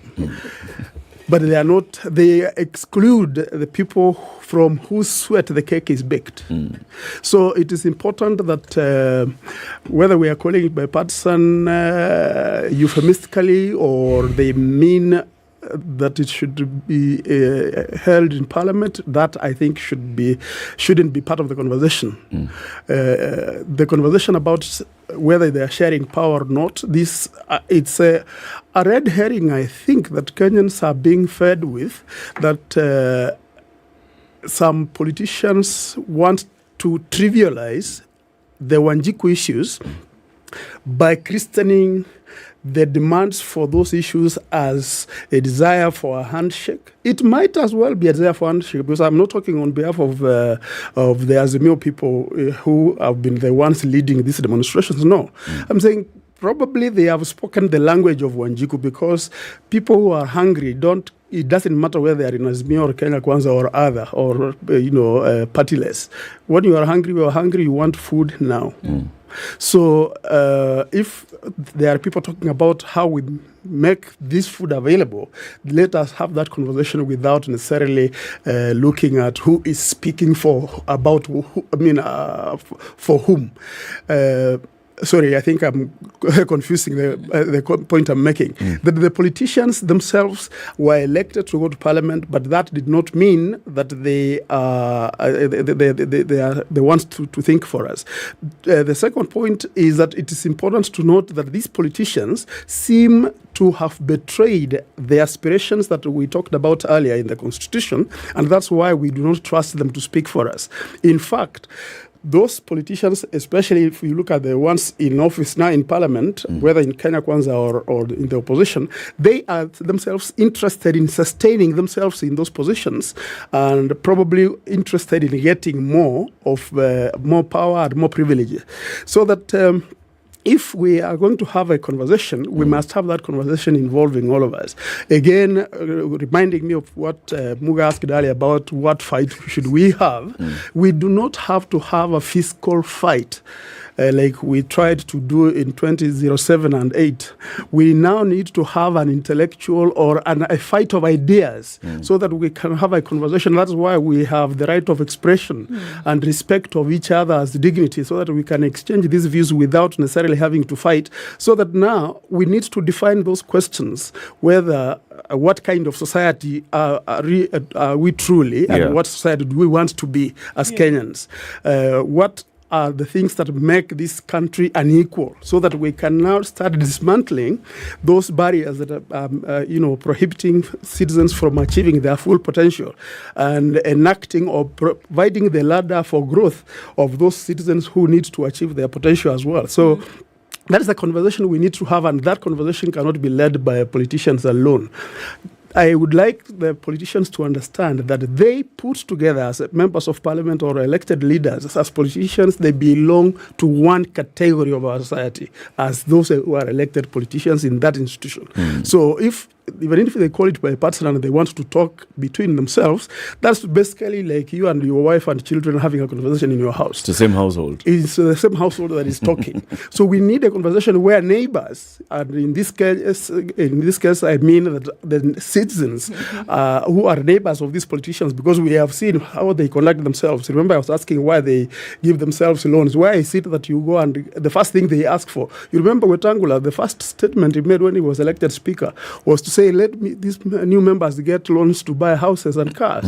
You give them you put them into privilege immediately, and they become beholden to you, and they are no longer beholden to the Wanjiku who elected them. But then, Harun, I've got to ask you, so what do you make, what's your reaction to the Azimio proposal now that you have it like the Kofi Annan talks of 2008? Is that a better approach? Kenyans are very optical, let me say. A lot of times Kenyans discuss issues by way of examples. And the misfortune that brings is that people start deviating from the issue, and they start discussing the relevance of the example. And before you know it, another example is given of that irrelevance, and they continue and get lost off track completely. So what I think that maybe the Azimio leadership should have said, or what we need to be saying as Kenyans, is that don't even call it Kofi Annan. We have minds of our own? Don't we have ideas of our own as citizens? They needed to say we must have a structured conversation which involves all citizens, and let's allow these citizens to have their own formations. And we have timelines of creating those formations for populating the ideas to bring them to some level where now we can sit down and say this is the conversation. But they and did not say. They did not say that. They didn't say that. That is by accident or by design? It is possible by design, because, like I've already said to you, Latif, these fellows are thinking about themselves. What is in it for me? Why do you think the conversation through politicians is either it's Ruto or Raila? They are not talking. They are personifying the Wanjigo issue into a Raila Ruto debate and making it a two-man debate rather than an issue for citizens and citizens' integrity. So I think it is possible by design, and because, after all, even the politicians in Azimio, these have been politicians for a long, long time. They know no better. Even as you say that, a lot of times I'm always asking about the people and where do the people come in all of this. And here we are having this conversation. But I'm conflicted because at the same time, I think also a people maybe who are not regarded, because it's kind of like a chicken-egg situation. The people are not regarded because you've not heard their voice in the manner in which it ought to have been heard. But then also an environment needs to have been made conducive whereby the people then can agitate, So which one then happens first? You see where I'm going? I hear you. So and then I think the thing is, it's possible for somebody to be ignored or not even regarded because we've not heard you or seen you. There are some democracies today where you would never make the mistake of ignoring the people because they are fully vested and they are always keeping leadership on their toes. So come up with something like this, there's no way you're leaving them out because they're involved. My question is, we are saying involve the people right now with all of this, which absolutely is something that must be. How do we get to the point whereby leadership will not ignore you or will not see you as regardless? Because that's what it is for me. Yes. By the time they were having this bipartisan or whatever, they didn't even think, it was not even thought that perhaps we should involve the people. It didn't come to mind at all. Yeah, certainly. I think partly I would, there are two elements I would say I attribute that issue or the situation to. One is how the people have been conditioned politically, and we have legal systems that have continued to entrench the power and influence and patronage of power, the powerful over poor citizens, and we have a leadership that has frowned upon citizen mobilization, where even having a meeting, previously we were required to go and get a license from the OCS. Now, we got, perhaps because our constitution was negotiated, we still have to go and notify the OCS. Why do I need to notify an OCS about a meeting of us talking like this as Kenyans? If you want to have a political rally at Uhuru Park, why inform the police? Of course, some people think that that's a radical question, but it's because there is a notion that already criminalizes free thought and a notion that criminalizes collectivity of people, that if you come together, you must tell the police because there is likely to be a breakdown of law and order. How does that come about? I already said things about the breakdown of law and order in the government offices. The making of budgets, where we make a budget and provide for corruption in it.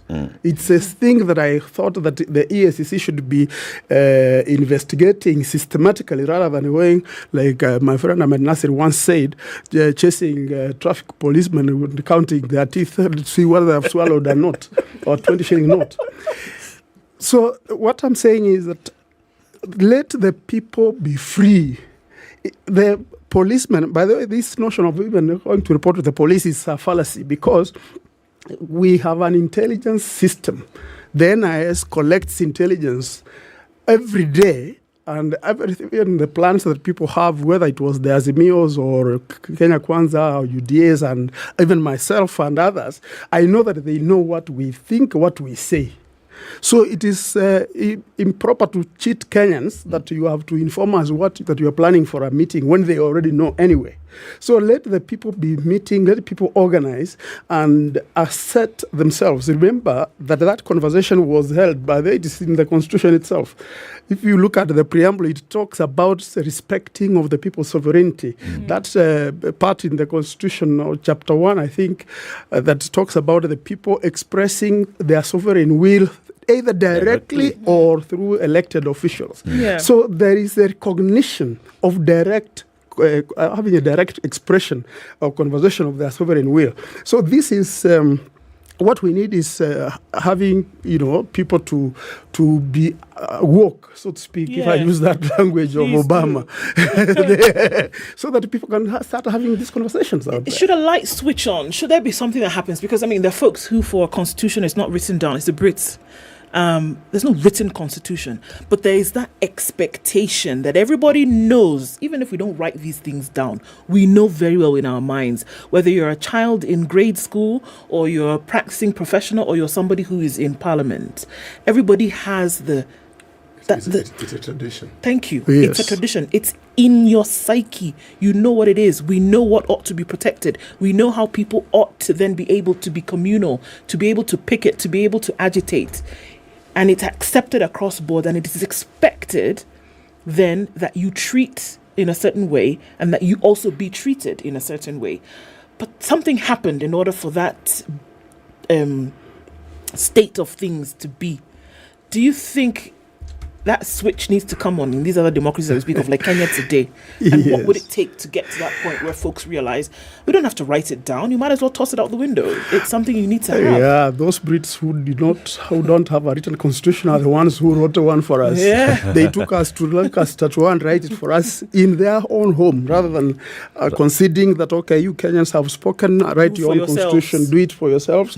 We can be observers if we want to be. But you see, the question you're asking is interesting because even the international community has an interest on how Kenyans behave.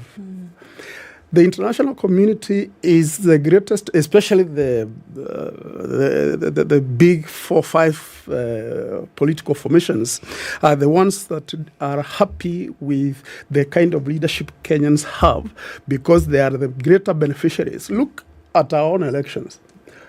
Why is it that we go looking for, where do we go to print ballot papers in Greece or in any other country, but we can trust ourselves with printing our money on Thika Road?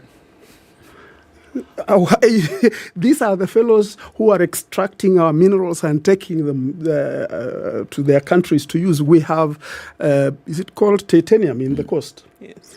Which is a very rare and highly valuable mineral. But we don't process it and use it.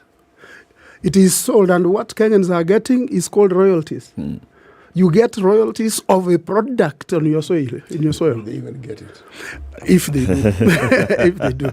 I assume there is, because I was engaged in some conversation around that. It's a debt that we are told is in the treasury and will be paid. Exactly. Yes. But the point I'm trying to emphasize is really that the structure of governance we have, irrespective of the wishes of Kenyans and how we goaded the government and the government goaded us, because I said it was a negotiated document.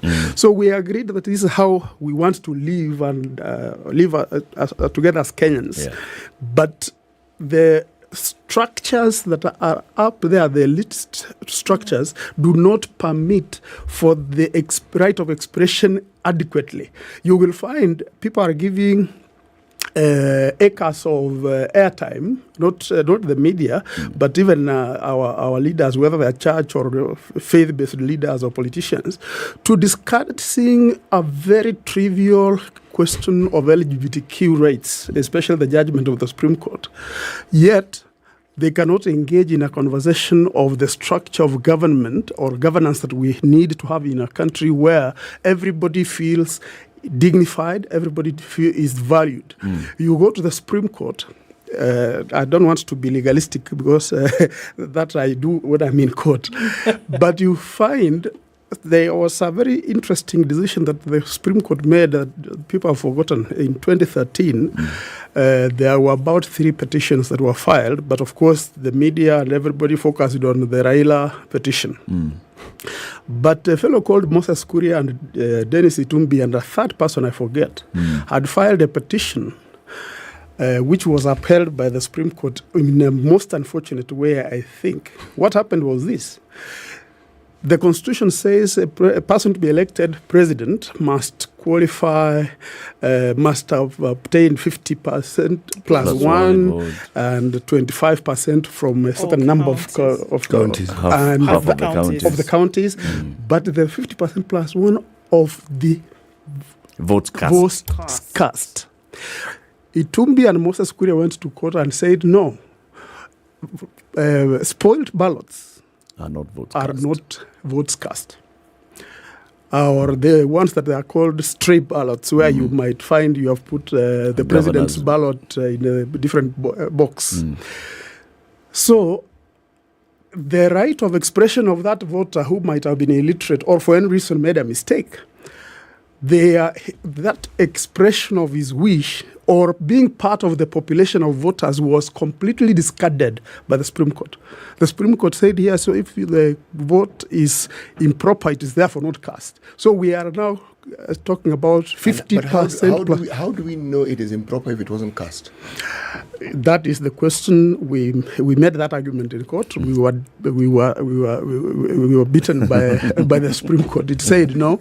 If it is a bad ballot, it can therefore not be an expression, which is strange because in Zimbabwe, at some point when I don't know if you may recall one time there was a repeat election that Mugabe called after there was a complaint by Changirai. The late Changirai, or they're both late. Yes. When Mugabe forced a repeat poll, people went and they were angry. The Zimbabweans were angry. They were just writing on the ballot paper, you are appealing. They were spoiling and insulting him. They were writing treatises of their opinion they were holding against Mugabe. But those things that was an expression of the people's frustration. So was it counted?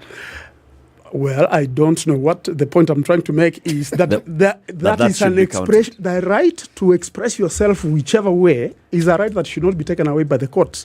Unfortunately, because what I would want to point to you is, had they taken into account of all the votes cast, Uhuru would never have been the president that time. We would have gone. He may have been. Not never. Yes. He could have been, but we would have gone to a runoff.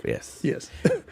That's a whole conversation that we can have. And actually, I stand on the other side. If it's a spoiled ballot, it's a spoiled ballot. Unless we say that we add something on the ballot paper that says, express yourself. And I would love that. So we can go there and say, none of the above, Eric, all of you are thugs. Eric, I find it simple. If someone doesn't vote, then you cannot talk about a ballot. But the moment it is cast, that's when you know it is valid or not. But it has been cast. So at what point does it become uncast? At the time when you vote wrongly or the time when you vote? What is casting? How do you count? How do you count the votes? You hold it up and say Ndubi, and you put it on one side, Muga on the other side. This one that has both Ndubi and Muga, where do you put it? But you are going to make a determination of what percentage did Muga or Ndubi get. And that percentage must take into account even that spoiled vote. By the way, that's a whole debate. Let me conclude that element by saying sometimes a vote of no confidence is an important vote also. Yes. Like my sister from Nigeria.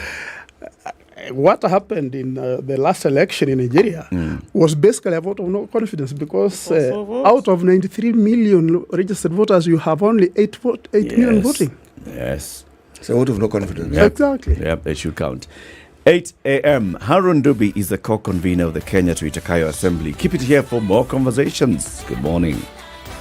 Spice up your life.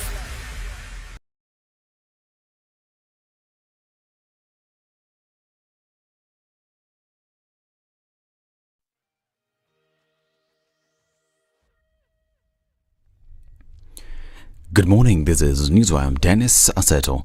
The Kenya Conference of Catholic Bishops have asked that a joint parliamentary committee be formed to address all other serious long-standing issues affecting Kenyans, religious leaders and civil society groups. They stated that the team should be created as soon as possible and that the discussions must include ways to tackle poverty and inequality as well as lowering the cost of living. Ni kwamba kuangalia jinsi tutaweza kutatua jambo la umaskini ambao umekita katika miongo ya watu wengi. Jinsi ya kushirikisha vijana wapate ajira na waweze kupata njia ya kujitegemeza kimaisha. Let all consultations be open and in good faith, truth, because Kenyans deserve truth in all processes as citizens listen to each other. This is our country and everybody has a stake. The more inclusive, the better, so that all of us can have a country that we can be proud of. And President William Ruto's party, United Democratic Alliance, has slammed Azimio la Umoja leader Raila Odinga and its opposition coalition in the wake of fresh demands of a planned dialogue to resolve the political impasse between the two sides. In a statement released shortly after, Odinga claimed that the bipartisan process should be held outside Parliament, reminiscent of the National Accord of 2008. UDA Secretary General Cleophas Malala responded by accusing Raila of a scheme to jeopardize the talks. According to Malala, the latest demands by Raila and his team allegedly confirmed that the anti-government protest organized by the opposition had nothing to do with the issues affecting ordinary Kenyans, but were aimed at catapulting the former Prime Minister to power through the back door. And Trans Nzoia residents have been advised to resolve land disputes using community elders. According to Cherangani Deputy Commissioner Peter Alai, 80% of the lands in the county are undocumented. Alai also pointed out that 50% of the population still lives in the depth of poverty due to land ownership disputes. Mwanze kutatua hayo maneno kule. Wacha kurundika katika offices kwanza. Yale ambayo mnaweza tatueni. Kotini inawamaliza. Hii kuhaya lawyers kesho nini. Mkae chini kama mnaweza sikizana na mtatue shida zenu. Kabla hamujafika huko, hamujauza hiyo robo. A man died after he allegedly blew himself up in Athi River, Machakos County. Machakos County Police Commander Joseph Ole said the welder died on the spot after the explosive-like device he was welding exploded on him. The police have launched investigations into the matter. And the University of Kabianga in Belgut, Kericho County has been closed indefinitely after students went on rampage over what they termed as delays by the government to disburse help loans. The institution, in a memo signed by Deputy Vice Chancellor in charge of academics and student affairs, Professor Elijah Omwenga, said the move was taken after lengthy deliberations by the Senate. The students were instructed to vacate the university premises after engaging police officers in running battles and barricading the premier Taplotine Road by lighting bonfires for the better part of the day. And a multi-agency team has recovered more illegal firearms in the ongoing Operation Maliza Uhalifu in North Rift.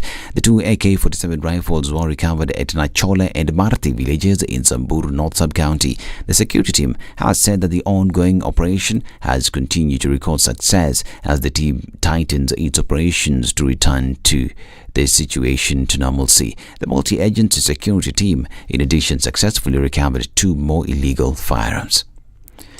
And Donald Trump pleaded not guilty to criminal charges stemming from hush money paid to a pornster before the 2016 election at a historic court hearing in New York. The 76-year-old Republican former president faces dozens of counts in the case, which threatens to upend the 2024 White House race.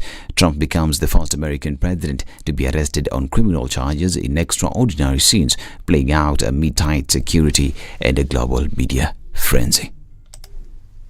Everybody was in shock. Nobody had ever heard of such a raid before. We can't even believe it. Who would think that that could happen today? I immediately thought of the Fourth Amendment that protects against unreasonable search and seizure. But they did it anyway because our justice system has become lawless. They're using it now, in addition to everything else, to win elections.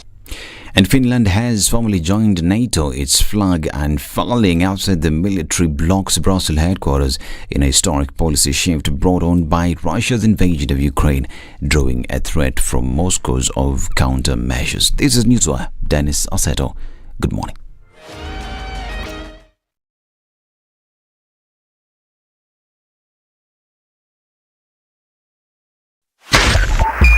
102.5 Spice FM, Kisumu.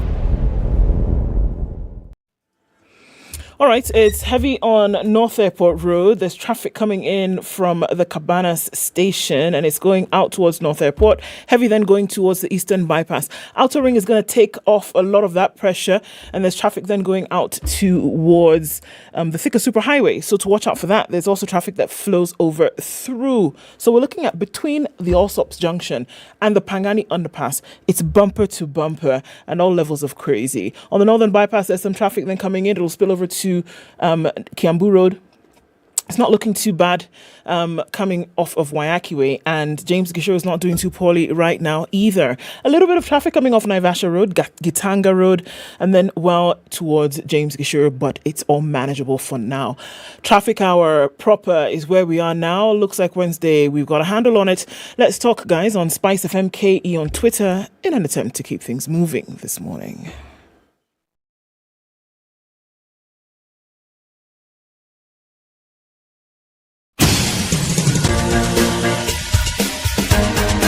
This is the Situation Room, the home of hard-hitting political commentary and penetrating insights about the state of the nation. This is a talk radio experience like no other. The Situation Room, a place for hard truths, debates, and elevated conversations. The Situation Room, witty, political, engaging, deep, controversial. In the room, we have C.T. Muga, researcher, academic, seasoned political observer, a fountain of wisdom in these politically uncertain times. Ndu Oko, Nigerian by birth, Kenyan by choice, communications expert, Pan-Africanist, a truth seeker and believer in people power, and Eric Latin, agent provocateur, the man in the chair, seasoned journalist, news hound, a man who believes in punching up, not down.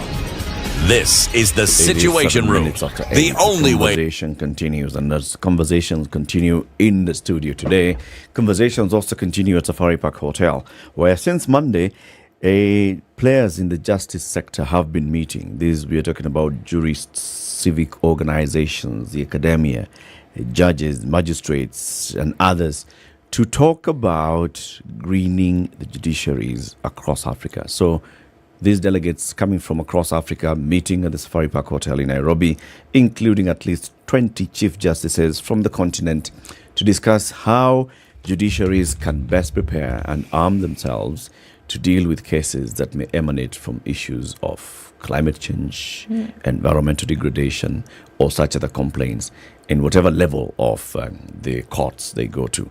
You can follow these conversations. They are streaming live online and also being broadcast on KTN when they happen through the day.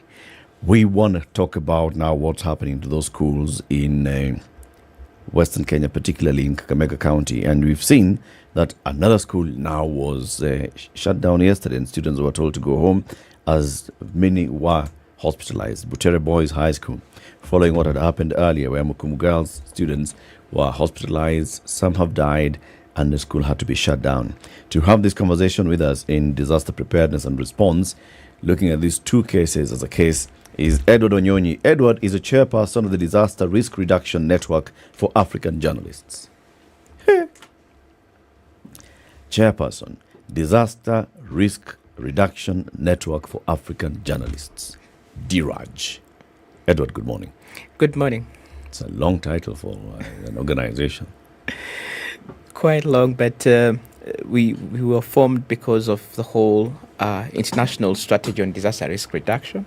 Initially, it used to be called the Hyogo Framework, and then now it moved towards now the Sendai Framework because it was now inaugurated and promulgated in Sendai, Japan in 2015. Mm-hmm. So the whole lens we are looking at disaster issues is not just looking at the response or the preparedness. Now we are looking at reducing the risk. That's why now the current conversation discourse is around risk reduction. Okay. Yeah.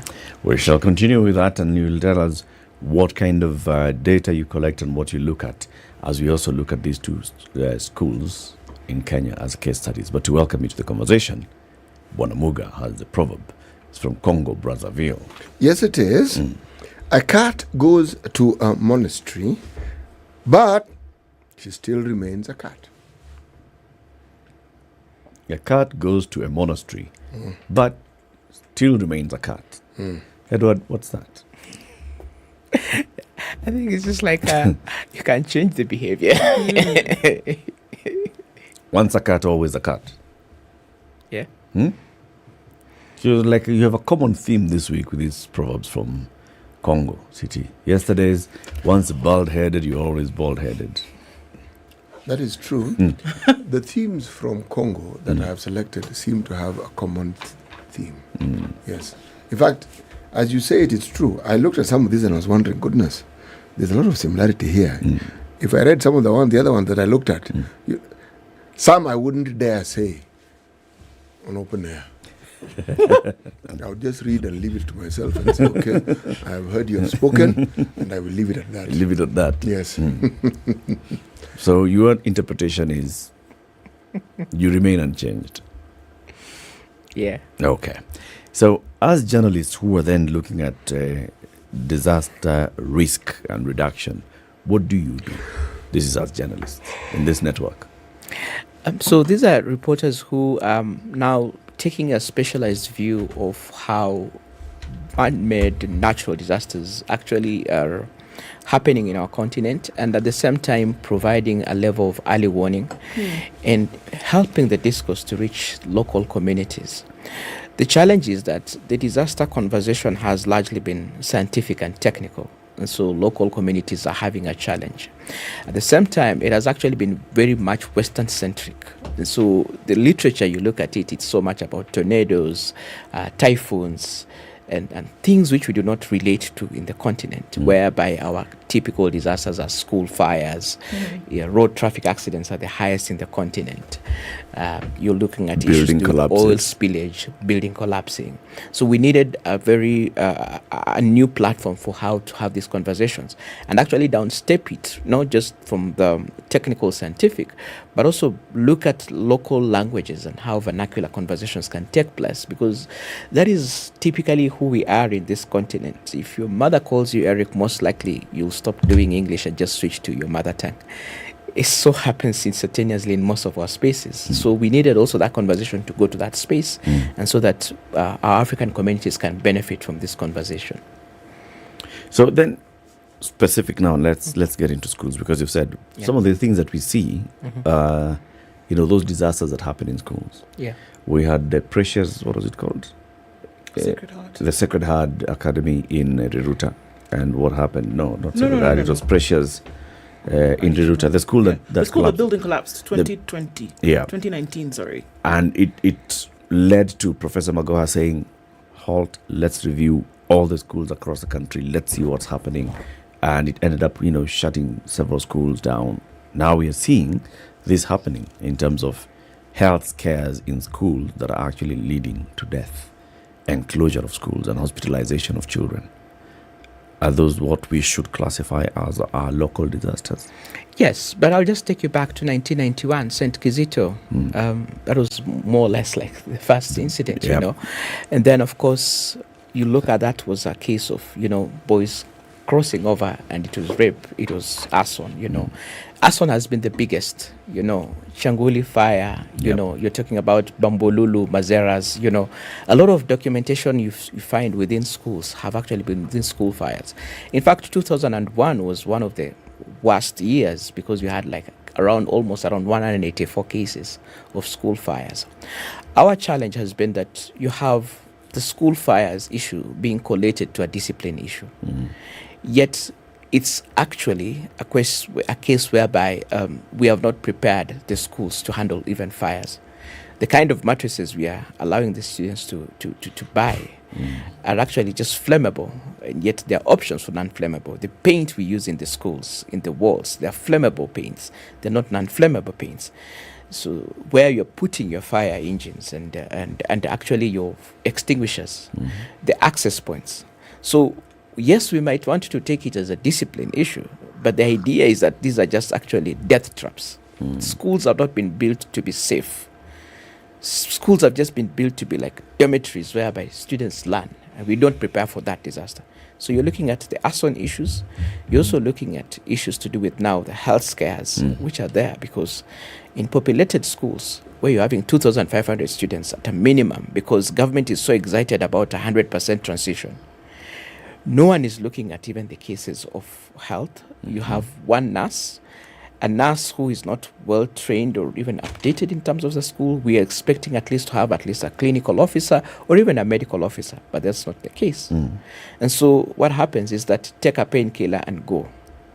Students are being treated to painkillers. Some of those painkillers are not they've not been changed over time. Just same painkiller for the 6 months. Yeah, for quite years. So what happens? No one is looking at quality assurance at the health level. The school nurse is not even going to the stores to check on the food. The public health officer hardly visits the school to check on the stores and to look at who are the suppliers. You even don't have a clear sourcing approach of the food that is there. Now, President Ruto says something very interesting, that they want to gravitate and move towards, removing, the fires in terms of like the cooking with using firewood so that we can move into gas. Now, imagine now that is another level of risk that is going to come into the schools where you have gas and you have, not preparedness in that space. So literally, our schools are basically going to be places we will collect dead bodies more often if we have not actually prepared ourselves and put the safety measures. How exactly do you begin this process of preparedness? Is it in the buying of mattresses that put out fires? Is it in having paint that does not, or that is not inflammable? Or is it in ensuring that not only are the schools and the people who run it perhaps educated and inculcated into certain safety measures, but an educational process that enables even the children who are in school to understand what to do in the event of such? Is it something that should be in the curriculum? Yes, ideally. What we had started an initial process at the National Platform on Disaster Risk Reduction some time back with the late Professor Mutula Kilonzo when he was Minister of Education, and he said we need to now look at that school safety manual and see how we can be able to make it part and parcel of the Basic Education Act. Because then one of the key proponents for that was basically you now introduce criminal liability when there are cases of negligence in schools.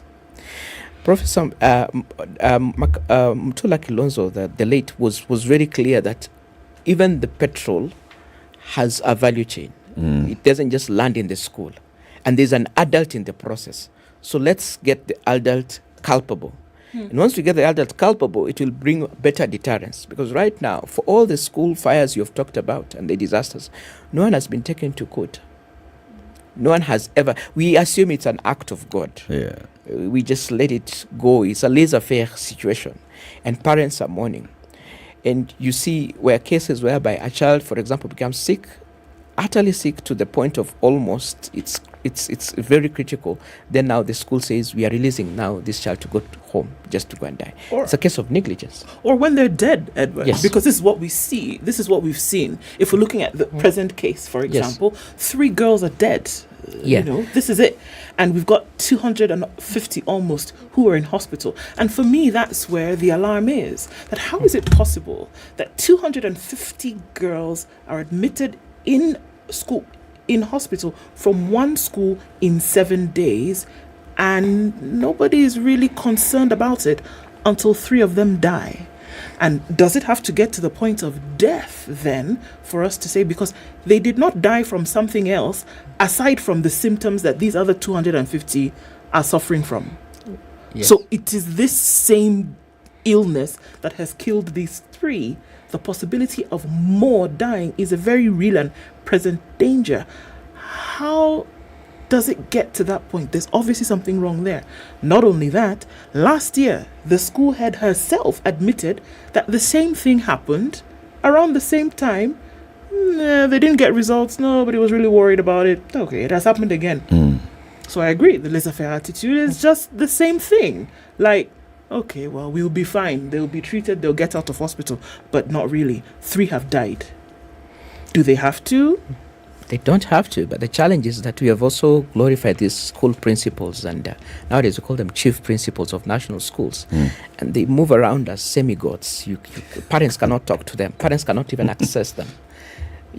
And so that they bring that attitude in everything to do with school safety. And also they're supported by government that looks at anything to do with school issues as a moral issue. And it's students just, complaining. And the normal response is, let's introduce corporal punishment when students are making noise and they're even raising illegitimate issues. Safety issues are part of it. And so schools don't have even clear committees on disaster management. There's no, schools lack protocols in terms of how do you cascade and escalate an issue? At what point should a parent be notified? At what point should the Ministry of Health or the county health officer be notified about an issue?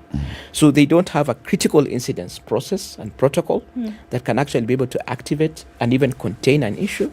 And so what happens is that they will release immediately. What happens? They release the student to the nearest facility. Now, an outbreak like cholera is not something which you will want to start, saying this student is just pretending. Maybe they don't want the cat, they don't want the exam. These students always pretend, so we will contain them as many possible. Or possibly if they'll go out, they'll sneak and get into drugs. That is an attitude that most teachers have. And meanwhile, the child will die. When cholera sweeps, you don't have time to start negotiating, and start trying to say that it's a moral issue, the children are pretending. That's what is lacking. The Basic Education Act does not have the mandate and the capacity for the Ministry of Education to rein in on schools. The school safety manual, as it's there. Sorry. The Act does not give the Ministry of Education the mandate to rein in on schools. It gives the mandate from managing the schools. And what do you have? You have curriculum support officers. So it's an academic context. It's not a whole of school approach. So the whole of school approach says that you need to ensure that the school exists in totality with the community, but at the same time even taking into consideration, for example, children with special needs. So when a fire alarm goes off, for example, which many schools even don't have that fire alarm, it will be making noise. Some schools don't even know where is the fire assembly point, And so what happens is that students will just start making noise, and maybe most of them will gather towards a field or so before they can be able to know how to rescue. So when that system is supposed to be put in place, a critical incident as a protocol in the school, it has to delegate who does what. In this case, for example, Mukumu Girls, the boarding master needed to have actually sounded the alarm. But not just sounding the alarm immediately when you have the first diagnosis, but also now looking back at where do you stop the plug? Where do you stop the plug? You start looking at food, you start looking at water, you start looking at the basic handling. Who are the people the workers who are cooking? Tests for them and seeing, are they showing any symptoms? So should these things have been done before? They should have been done before. Like now what we see in Butere is that the school head has said, well, okay, the reason why we're asking you all to go home is not just because a number of you have gotten sick, but we want to now sanitize the school. We want to check on our stores, we want to remove our storage and whatever, and go through a process of sanitization. The question is it possible that this was not done prior to learners coming back to school in January, and that whatever the problem was would have started to fester if it was in the food stores, for example? True. So now I hear what you're saying. Who checks on this at the very beginning to make sure that all these standards have been met? Schools have a challenge in this country because first term they say we are busy admitting Form 1. And so we are trying to look at selection. We are looking at the process and everything. No one goes to the dormitories and quality assurance. They will do it on day one when the parents are coming, because it's basically that's it. And even some public schools do not allow parents to go to the dormitories to check on where their children are sleeping. Some will say, you know what, just put the mattress here and then you go back. They don't even allow that. Now, most of the public schools, you find that there's a competition around how many streams you would have. So the higher the streams, the better you are doing. And that is just overpopulation in literal sense. So what happens is that some of these students are even sleeping on labs. Some of them are sleeping in dining halls because the spaces are so little and they're cramped up. Now, the Minister of Education person is supposed to come in and check, not just look at curriculum support. They're supposed to check all these issues and actually do a form of grading. Counties also have a level of, oversight, because the schools are happening in counties, and if there's any issues to do with capacity support, Public health. they will get from the school, from the county. That doesn't happen. So what happens is that the school safety manual, as it was developed some time back, is not being adhered to, but also it needs updating. Okay, so that's where I'd like to come in. As the network of journalists, have you actually focused on our education system and looked at all those things? So starting from policy to the acts to the regulations to the manuals, do we have manuals that talk about safety, that talk about disaster preparedness, that talk about watching out for disaster, talk about disaster management? Do we have anything a document that's like that from the Ministry of Education that should be going down to all the schools? So we have a school safety manual that was prepared and supported by UNICEF. But the challenge that we also have within the disaster space in this country is we don't have a single coordinating agency and a single coordinating act. So we have a National Disaster Operations Center as a small quasi-department within the Ministry of Interior, but it doesn't have the oomph and the capacity and the legal mandate to actually coordinate anything. Yet that is supposed to be the mother act. What you have all other departments in the continent, what we are encouraging is to have civil protection agencies or a National Disaster Management Authority. Here we've decided to split that function and say we have a National Drought Management Authority, which will deal with drought issues. And then we have National Disaster Operations Center, which will just look at coordinating of the security elements around any kind of disaster. And then we used to have a National Disaster Management Unit during the time when terrorism was there, but then it has now cooled down. And then, of course, our default is Red Cross. Kenya Red Cross Society is supposed to be complementary, not the main actor, but that is what everyone includes.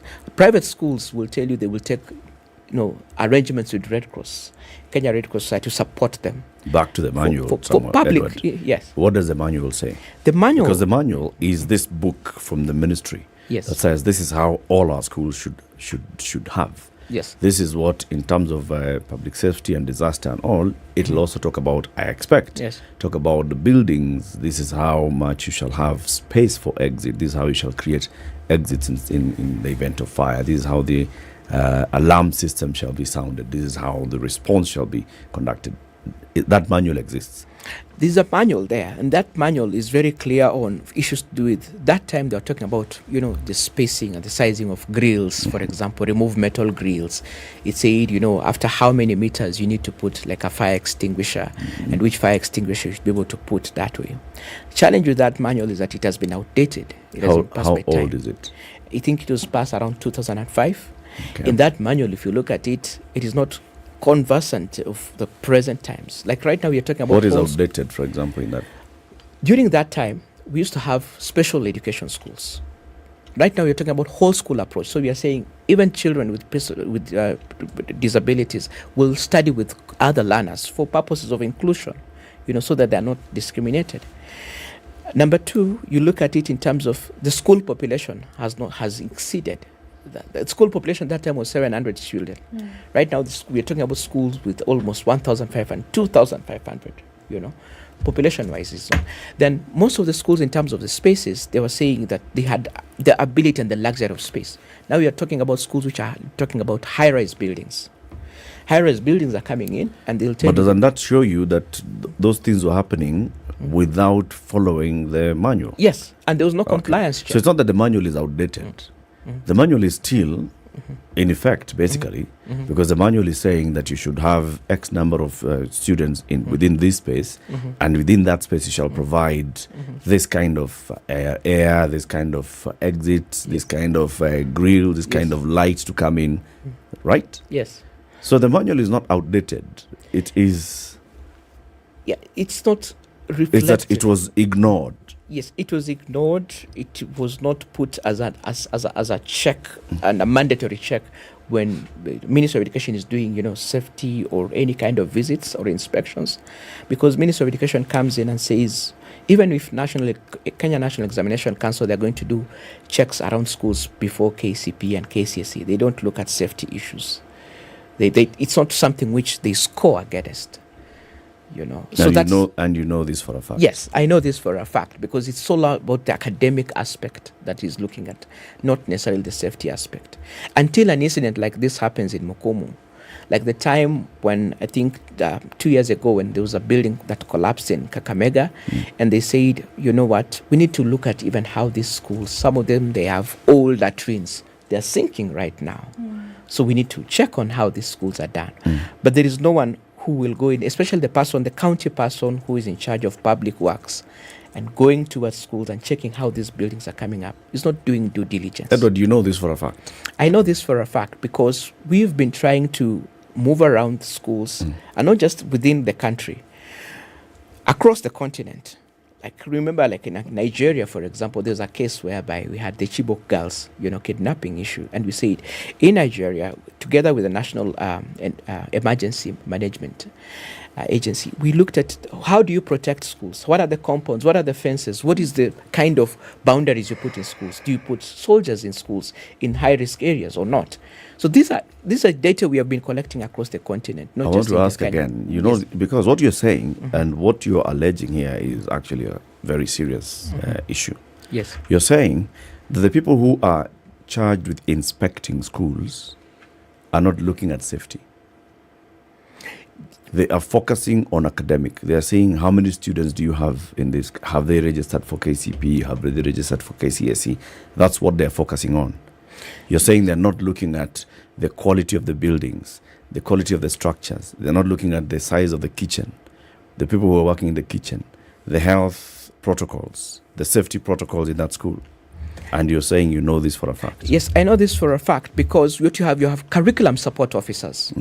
Curriculum support officers are the ones who are put in. And then you have now the teacher development officers who now look at the teaching aspects. And TSC will send out these people, and sometimes the unions would go in and look at the context of the teachers. No one is actually going and checking on these safety aspects and even looking at the hiring, for example, of workers within schools. Now, another case which will scare you is the fact that we don't have rep offender registers. Sorry? Rep offender registers that actually can, a head teacher can check and say, I want to check against your name before I employ you as a teacher. And where would this register be nestled? It will be it's actually with the judiciary. But the headmaster will not have that and also will not know if a worker, for example, has committed that crime and, run back to check. The only thing we have right now is fingerprints. Certificate of good conduct. Yes, certificate of good conduct. So we cannot check some of these even disciplinary issues or issues of crime or, for example, someone has to be. Yeah, we don't check. Schools will not check that, and I know that for a matter of fact. The private schools might insist on it because at least they have an understanding, to know whether this person has they been ever convicted of rape or defilement or drug abuse. That background check is not being done with many schools. Even, for example, for school drivers, to run for them breathalyzer tests before they take the students out, or to go and take the students. So we don't, there's a laissez-faire attitude, and this is something which, if you look at a lot of the spaces, for a fact I can confirm, there is no due diligence. Let's take a break. Let's take a break, City. Why do you think we should take a break? Because we want to tell Edward about a new show on Showmax. The family of Leo Langat was in mourning because he passed away, and he was really, really wealthy. And thereafter, everything blew up. And everybody started to ask questions about how they could get in on it. Make time to watch one of the best local dramas, My Second Family, on Showmax. Well, you better get strapped in and enter a world where an unexpected accident throws two families into a world of infighting, mistrust, and all the drama that you'd love to see. Follow as Gatehi Langat's family struggles for power and wealth after the death of Mr. Langat unearths the dirty secrets that create rifts within the families as they fight for control over the legacy that Leo left behind. The Maze Empire he founded, they will reach the depths of who are confronting darkness and discovering grit. Catch My Second Family exclusively on Showmax. Go to showmax.com and find out how you can log on and sign up today. Back shortly. Good morning, 25 to 9.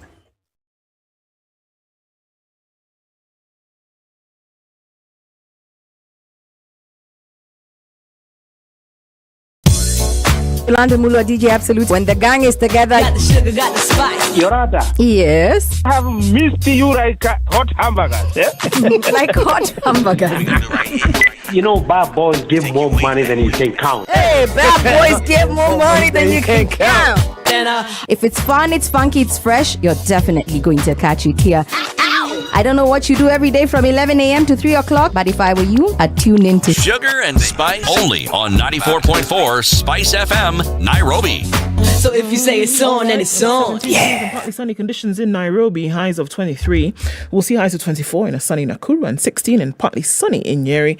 It's 15 and sunny in Eldoret, highs of 24. And looking into a sunny Mombasa at 27, it'll go to highs of 31. We'll see highs of 32 in a partly sunny Malindi at 28. And it's 21 and mostly sunny in Kisumu, highs of 27. And lows of 19. We'll see lows of 16 in Kakamega, where it's sunny at 18, going to highs of 29. Cloudy at 19 in Kampala, highs of 25. And we'll see highs of 30 in a mostly cloudy Dar es Salaam at 26. It's 9 degrees and a foggy morning in Johannesburg, highs of 22. And we'll see highs of 34 in a clear Lagos at 26. It's 22 and sunny in Kinshasa, highs of 33 and lows of 22.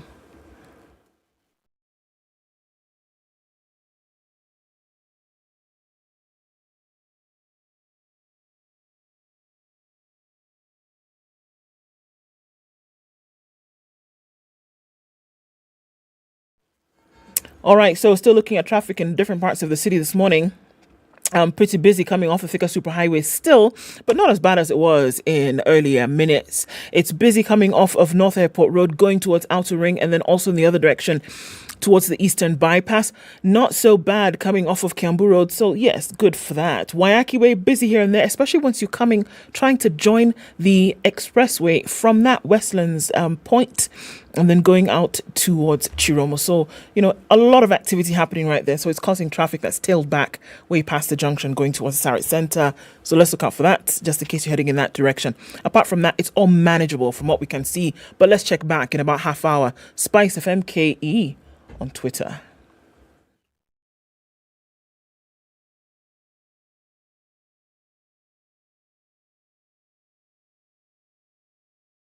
Mature, intelligent talk every morning. Spice up yourself.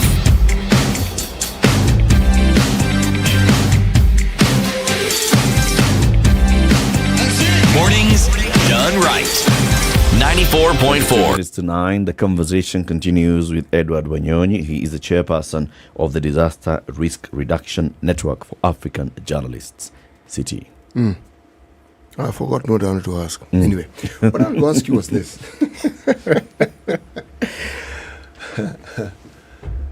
The picture you paint is a daunting one. Are we saying that the people who are charged with these duties of reducing what you're calling risk don't understand their functions, or is it that they are ill-prepared, they're ill-resourced to actually do what they're supposed to do? I think the focus has been on this campaign of education for all, which just looks at access. How many children are we bringing on board? 100% transition. No one has looked at quality. A bit of time around 2010 we actually started talking about learner outcomes. So whether there's literacy, numeracy, everything, that was the concern, not the quality, which also includes the space. And so even in the quality assurance department in the Ministry of Education, you'll have very few safety experts. It's a by the way. By the way, where do you guys fetch your water? Oh, we have a borehole. Mm-hmm. So when was the borehole tested? What are the test results? Who comes to check? Nothing that goes beyond the ordinary. It's thrown in as by the way. I went to my former high school some time back, and we're trying to see there's quite a number of buildings coming up, and we're like, where are the fire exits? How many? This is almost a 3-story building. How do you help a person who has a disability? And they're like, okay, fine, we'll now think about accommodating them at the ground floor, We will work out, how many they come. We will work out that. And so they're quite a challenge in terms of that building process inspection. And we're asking, does the county engineer come to check? They're like, they do pass by, they check, and we will make by, because the allocation we're getting every year, we're getting 900 students. We are now doing 12 streams. In our times, we're having 4 streams. Now they're doing 12 streams. So where are these other students? They're sleeping on the corridors. They're sleeping on the dining, on the floor. And it's just a challenge. It's like common for children to struggle and have a hard time in high school. They've normalized these low standards, okay? Yes. Now, there's a mindset that brings this about. Yes. This is really what I'm getting at. How then do you cure? Because, as we like saying, it's systemic. It seems to be in the system. Yes. The education system that's supposed to oversee this doesn't. Departments that's supposed to deal with these things within government are ill-resourced. They are nestled in ministries where they're suddenly just lost. And they only seem to function when there's a disaster. And even then, they function by name. But in averting disaster and ensuring it doesn't happen, now, let's leave the education ministry aside. Let's look at the parents whose children go there and who would bear the brunt if something did occur. As in the cases you mentioned, parents bear the brunt, students bear the brunt. How do you explain parents whose children go to these schools not pitching a fit about this and saying, why is it that this is so? And yet they have parents' associations, they're represented at the board of management. Why? Are we saying that we have a society that is quite content to pretend that there is no disaster that's going to happen, or we are such a faith-based society that we believe that when we've covered this whole issue with prayer, yes, that no disaster will befall us? I mean, what are we talking about here? There's a level of detachment among parents, and not just parents, even we are now talking about the role of school alumni associations in part of the advocacy to demand for a level of accountability. Now also we are saying that board of management needs to be independent and not get caught up in the procurement wars and get, in bed and co-opted with the school administration, because that's a challenge. Some of these spaces, you find the boards of management are the suppliers of 1 or 2 services within the school. So they can't raise a voice against the head teacher and say this is wrong. So we need to find a way in which we can be able to raise accountability, and also parents to be able to look at, it's not just about students going in and getting an A, because that's an excitement that many parents have, the score that my child will have. And also one death should be a scare for all parents, because that could be you who is losing a child and you're burying a child. There was a case in a school in Western also where, a child was left without early treatment and died of pneumonia. And this was a case whereby the child kept on complaining, I cannot wake up in the morning, it's very cold, it's chilly, I have this condition. But they were like, no, you're just pretending, And so we have a lot of these cases, and we're talking about the student welfare aspects, and they should be better managed besides just being placed at guiding and counseling. That's where the location of the safety champions in schools, a safety, advisor, a safety team that is formed both of students and the school should be part and parcel of this, so that this can be a level of a protocol. Even when you're talking about right now school games that are happening, is there an ambulance there? What happens in terms of students who go there? What if there's a case of a student who is convulsing, and maybe that is a school captain? What happens? So there are dynamics to do with how we actually operationalize this, but it starts first of all by sensitization of the school management. TSC needs to take a firm stance against school teachers, head teachers especially, who are negligent. 2, parents associations need to come up more. School alumni associations need to come up more and demand for something. Edward, do you realize that we're discussing this and assuming that these people actually understand what they're supposed to do, what they really are supposed to do? Do they see it as an issue? Yes. it's a challenge in terms of where we make it seem to be laissez-faire because you're obsessed with grades. No, it isn't the obsession with grades we get. Yeah. But this apathy that you're describing, yes, it presupposes that they actually know what they ought to do and they're not doing it. And I'm saying they don't. I'm actually saying even the people in the ministry, they don't. Specialists like you do, okay? Yeah. But everybody else in this supposed space doesn't, in all honesty, they don't. If they know how it is they can steal from the school, they know because they know how to steal, isn't it? They have knowledge. Yes. If the board of management are part and parcel of procurement processes, it's because they know there's knowledge and it is demonstrated by the action. But this laissez-faire attitude that you're saying, it's like they may sit but they don't really know what to do. They may understand but they don't know what to do. There is something that happened in Germany, something that was later referred to as the Holocaust. It spread even to Poland and some of the countries that Germany decided to colonize. Now, the successive government within the Republic of Germany sought to ensure that this thing never happens again. You know what they did? Yeah. They made sure that the Holocaust is in the curriculum from kindergarten. You're not escaping this thing. It's a mandatory subject. You are taught, and as you get to the high school, you are taught history. You go to museums. Meaning, this thing is in your system. You cannot pretend now. When you have a child, talking about from 1946, 47 up to now, by the time this person grows up and becomes an adult, if they then behave in a manner that is contrary to this, they know.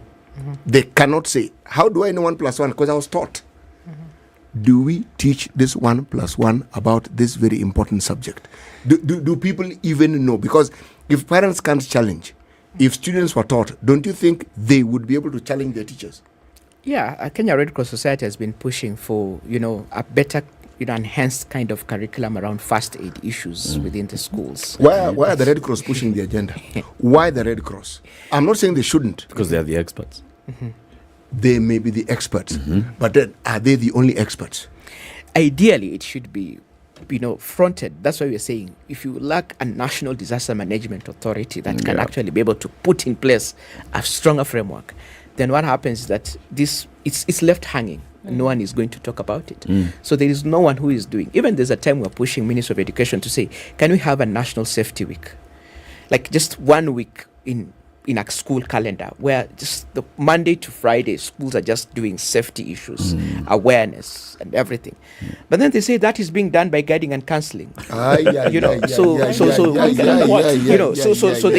think that is not true. Of course. You'll find the whole school has one teacher, who's responsible for guidance and counseling. And in it's the not the only entire thing school. that they're doing. They're also a subject teacher for something else. So and most of the time that guiding and counseling teacher will be the patron of the Christian Union or the Catholic school. So the idea is to moralize these conversations. And even when fires break out in schools, when the students come back, besides just the parent being charged excessive amounts, the first thing they are always brought to is a prayer immersion to rebuke these things, that have caused this school. No one goes to look at the inner issues and the fact that we could have actually saved more lives, we could have saved more students, we would have saved more dormitories, because there was no critical what can we protocol. Do to improve yes. and address the issues that led us where we are? Yes. So this doesn't happen.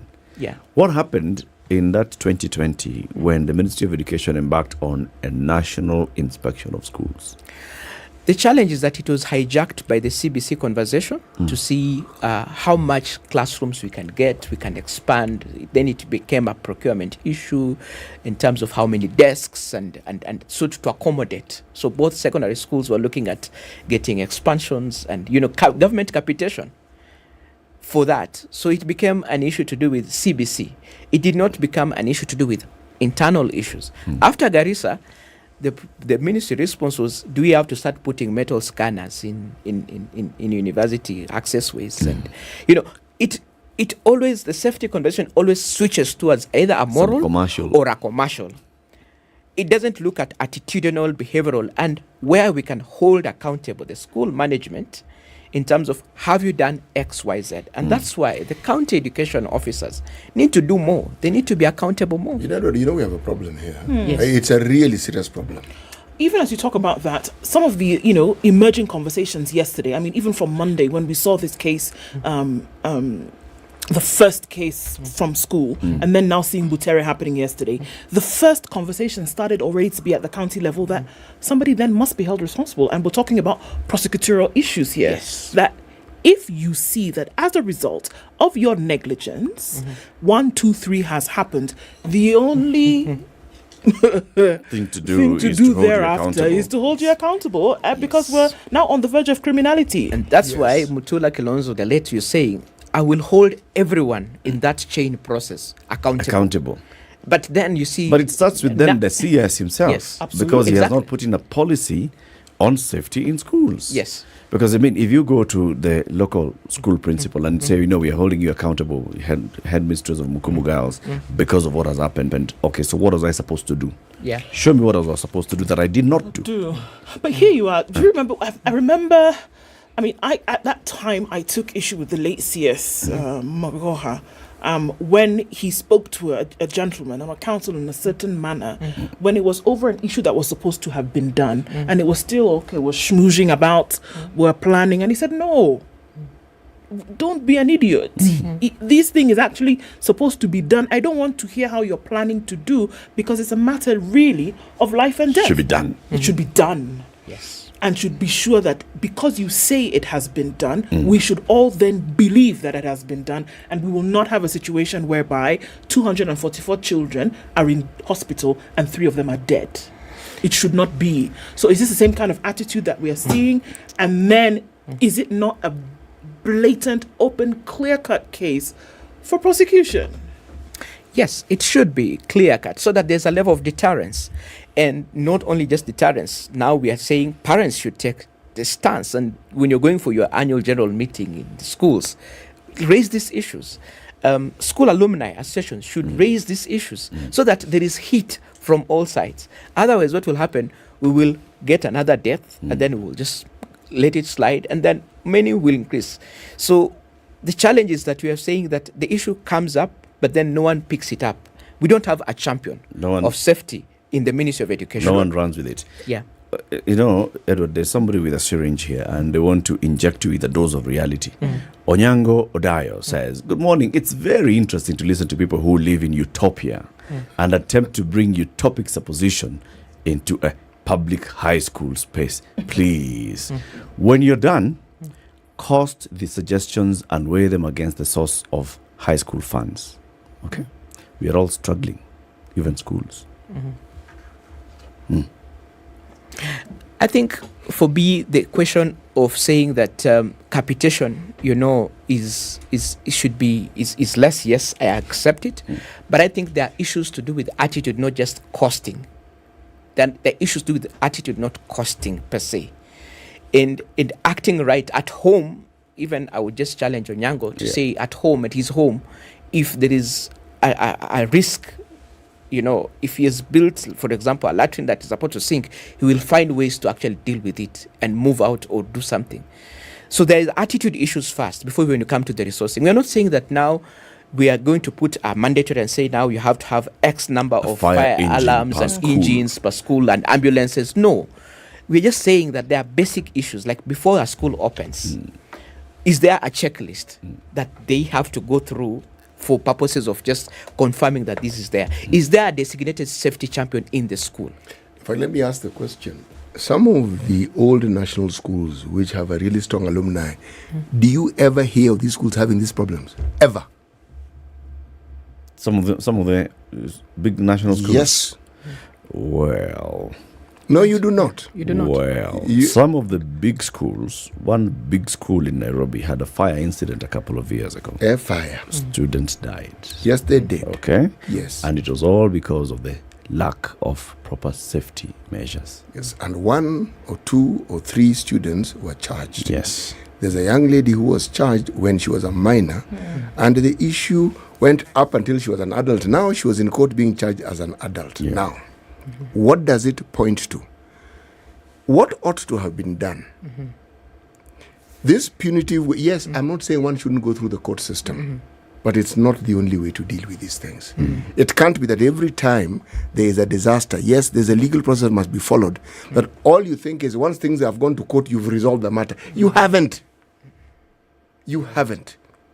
And how long did it stay in the news? Well, there were parents whose station in life in this country was fairly illuminated. So this story stayed on for some time. But it's not less of a disaster than in some of the schools where it happens more often. Okay? It's like the issue of cancer was highlighted in this country when we had prominent individuals within our society who were diagnosed with it and some passed away because of cancer. Then cancer became an issue and was discussed and then it died again. It is this mindset that I am concerned about when I say we have a problem.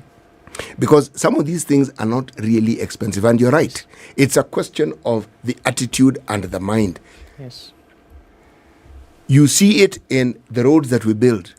A road is built, it's not maintained. So a small little patch, you give it time it rains, that thing becomes a crater in the middle of the road. And you can see it becoming. It's the same attitude.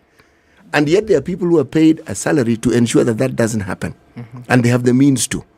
Now, with regards to school and our students, why I'm saying we have a danger is all these students, watch all these things and they learn. When these students become adults, what sort of adults do you think these students are going to be? Yeah, they're going to perfect the same thing. That is where my worry is from. Then we'll get into the Kenyan thing of looking for someone to blame and looking for where to push the blame. And yet, this is something we could have averted. Yeah, because look, last year when using Mukumu girls as an example, last year when this thing happened, the same thing, mind you, fortunately, nobody died. This year, unfortunately, 3 people died. If it's a pattern that we are following, 2024, if something else happens without this being checked, how many more will die? And here we are talking about it being utopia. It's not. It's a very simple thing here of actually doing what you have to do. And you don't need, I'm sorry, but in some cases, to check your safety, to make sure the next person is doing their job, doesn't require a cent. It doesn't. It doesn't require a cent. To check your stores, to make sure that the aflatoxin has not seeped into the maize that you're storing or the beans that you're storing. No. For somebody to do their job and check that a latrine has not sunk, doesn't cost a shilling. It may cost a cent in terms of the remedial measures. So, for example, sure, but for somebody to go and check and say, Eric, this thing is not working. If this studio becomes the storage for 2,000 students, maize for 2,000 students, it's going to have a problem. Now, you have checked and you have said, we need a bigger store. But now, in this case, the problem is there is nobody going to check and say, we need a bigger store. But you don't know that. You get? There's somebody going to check, but this isn't the priority. Yes. They actually pay to check, but they are the ones who know what they want to check. So now, do you pay for it to be a priority? Do you have to spend for it to be a priority in somebody's mind? You don't. You don't. Like you said, Edward, the issue of the National Disaster Management Authority. There was a bill, it died somewhere. Yeah, it's gotten stuck in Parliament for over 14 years. A bill on the National Disaster Management Authority. Everybody plus their grandmother's cat that has gone to the monastery knows that we need this.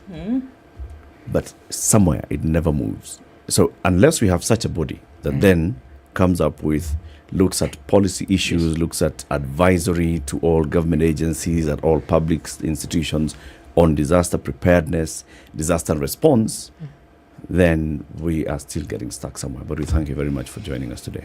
Thank you. It's an interesting conversation and we have to keep having it. More comments coming in on social media. It's essential for the CEC for Health to review their current programs and strategies to identify any gaps and make the necessary improvements. It's crucial to ensure the public health officials are well equipped. That's the Kakamega County CEC for Health to make sure that, everything is working in their jurisdiction. All right. Edward Wanyonyi is a chairperson of the Disaster Risk Reduction Network for African Journalists. He's been here. We've been talking about disaster preparedness, disaster response, and using these schools as an example. What's happening at Mukumu Girls and Butere Boys, where girls and boys have fallen ill, schools have been closed, some have died. It's a big issue. Should it have gotten there? Should it not? Keep it here for more conversations. Good morning. It's 9 a.m.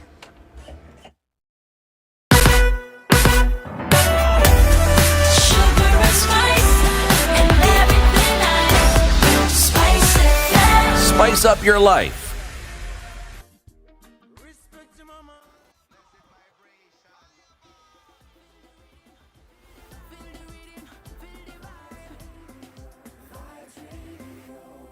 The news at the top of the hour on Vibes Radio.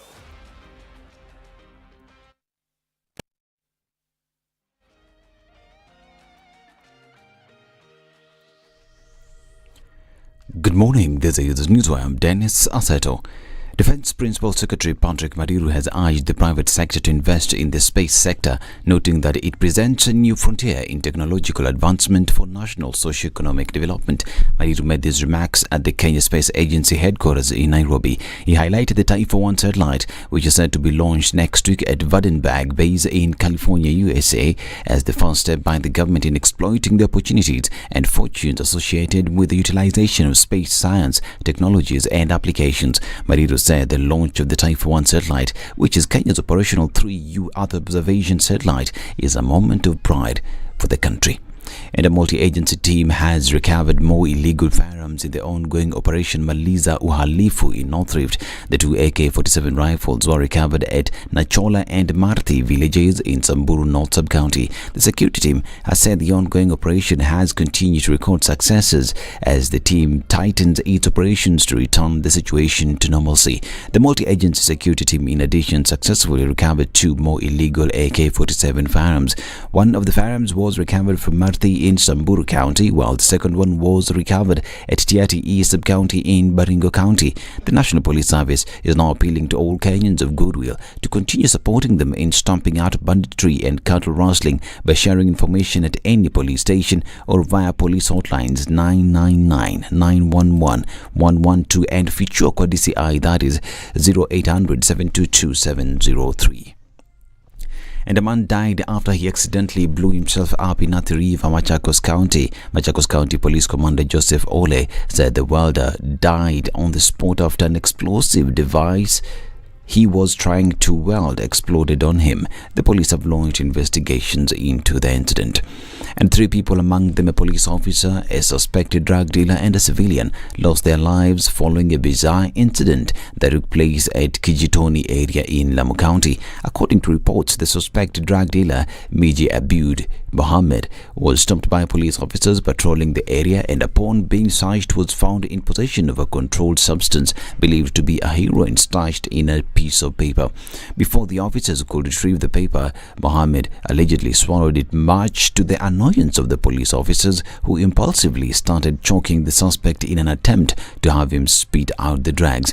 In the ensuing melee, the police officers reportedly strangled Mohammed to death. Act area residents who had witnessed the incident descended on one of the officers with kicks and blows, and the policeman reportedly lost his life as a result. Police officers were forced to fire in the air to disperse the crowd, which had gathered outside King Fahad Kisiwani Hospital and was baying for the blood of other officers involved in the incident. A patient who had been admitted at the hospital reportedly died from shock as a result of gunshots. And the drive to clean up Lake Victoria has kicked off in earnest as various organizations partner to restore the water body's lost glory, spearheaded by Osiepe Sango organization. The exercise targets to remove plastics and other waste washed into the lake. Osiepe Sango director Millicent Olal said the efforts were geared towards restoring the lake to its pristine condition following years of neglect and passive pollution. Plastic pollution, she said, threatened the survival of the lake, posing a danger to human beings and aquatic life. When washed into the lake, she added, plastics are broken down into microplastics, which are ingested by fish. And the 38th extraordinary meeting of the Sectoral Council on Trade, Industry, Finance and Investment dedicated to industrialization concluded in Kilimanjaro, United Republic of Tanzania. The 5-day meeting from 28th of March considered the progress of the reports of the implementation of the directives in the sector: cotton, textiles and apparel strategy, leather and leather product strategy, and automotive industry action plan.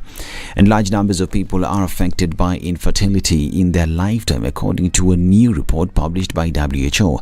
Around 17.5% of the adult population, roughly 1 in 6 worldwide, experience infertility, showing the urgent need to increase access to affordable, high-quality fertility care for those in need. The new estimates show limited variation in the prevalence of infertility between regions. This is Newswire. Dennis Aseto. Good morning.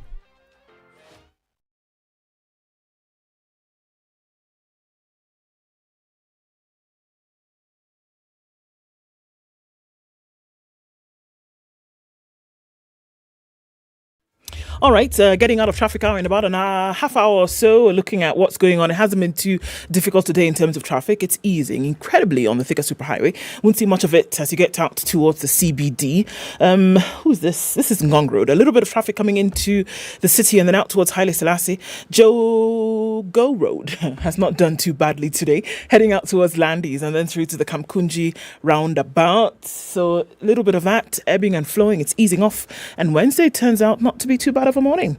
Let's see through it. Spice FMKE on Twitter. Let's try to keep things moving regardless and let us know what's going on with you.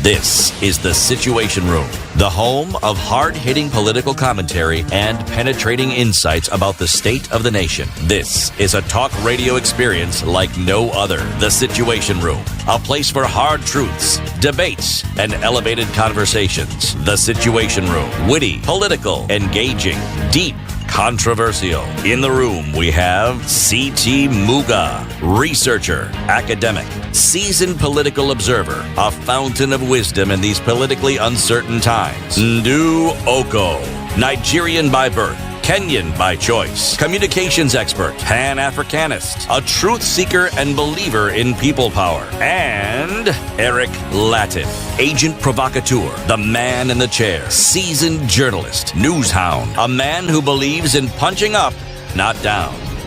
This is The Situation Room, the only way to start your... Good morning and welcome to the final hour of The Situation Room this Wednesday, the 5th day of April 2023.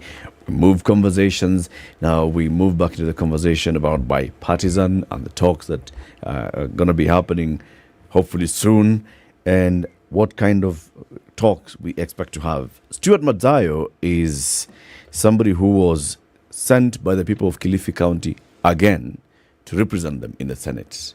While in the Senate, the Azimio coalition chose him to be the minority leader in the Senate. He joins us now in the conversations. Good morning. Morning. Karibu sana to the Situation Room. Asante. We call that the hot seats of the Situation Room. So I hear. Make yourself comfortable and relax. Yeah. You've been a senator now for how many terms? 3 times. This is your 3rd term. Yes.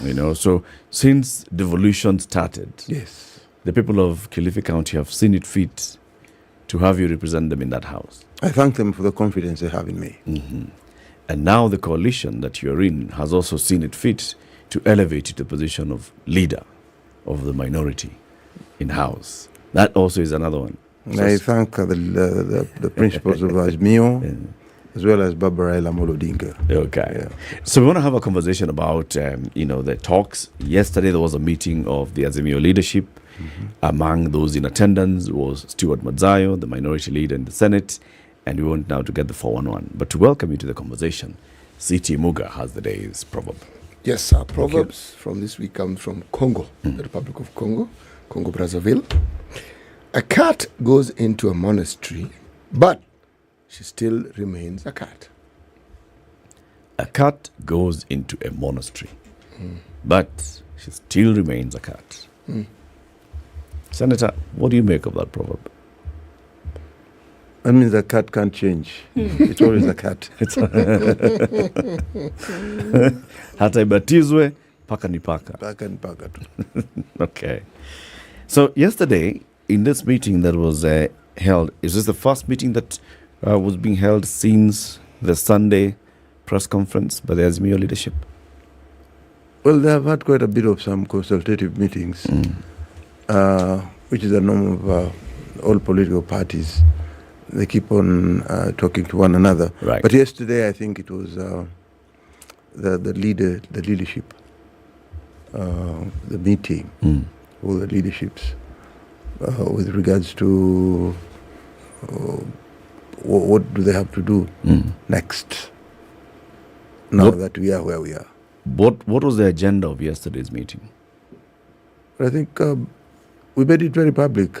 If you heard what Baba said, is exactly that was the agenda. We're going to discuss on how we are going to approach the issues right now engulfing the country.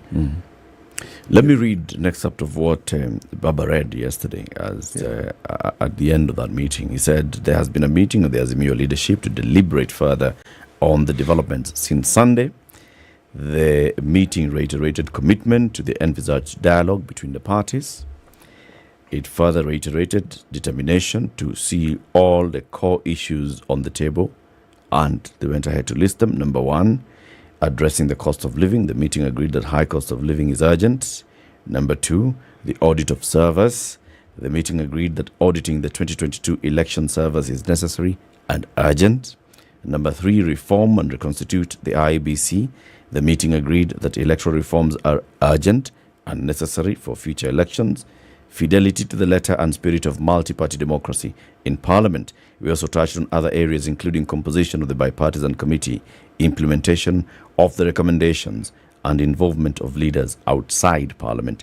And this is where he said that our suggestion is to have a conversation at the national level through a process akin to the 2008 National Accord. To this end, the coalition proposes a team drawn from its ranks, both in Parliament and outside Bunge.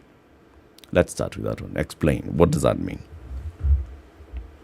Yes. You see, it's not the end of everything when you have everything being discussed in Parliament or being debated in Parliament, and you leave it to the politicians to handle it alone as the representatives of the people. I think that the knowledge doesn't end there. We have other resourceful persons outside who could also contribute to what's good for this country. And therefore, I think what Baba meant was that parliamentarians will be involved in this matter, and also at the same time, we try to bring in professionals who could try and bring more, I think, more of who could some guidelines. Contribute further also to this discussion, Yes. So then you went ahead then to discuss the composition of that committee. How many members would this committee have? 7.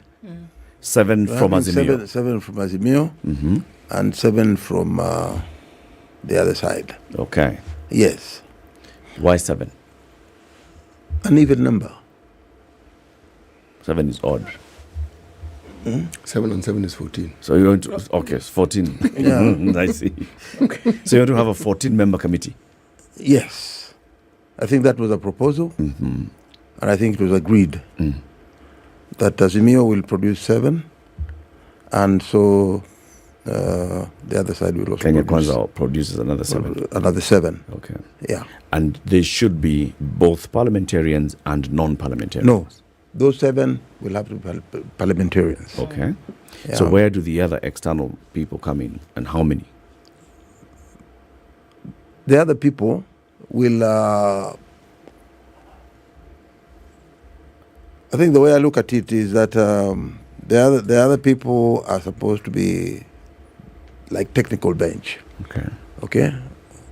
So whenever we have an issue we are discussing, we have already laid down what we want.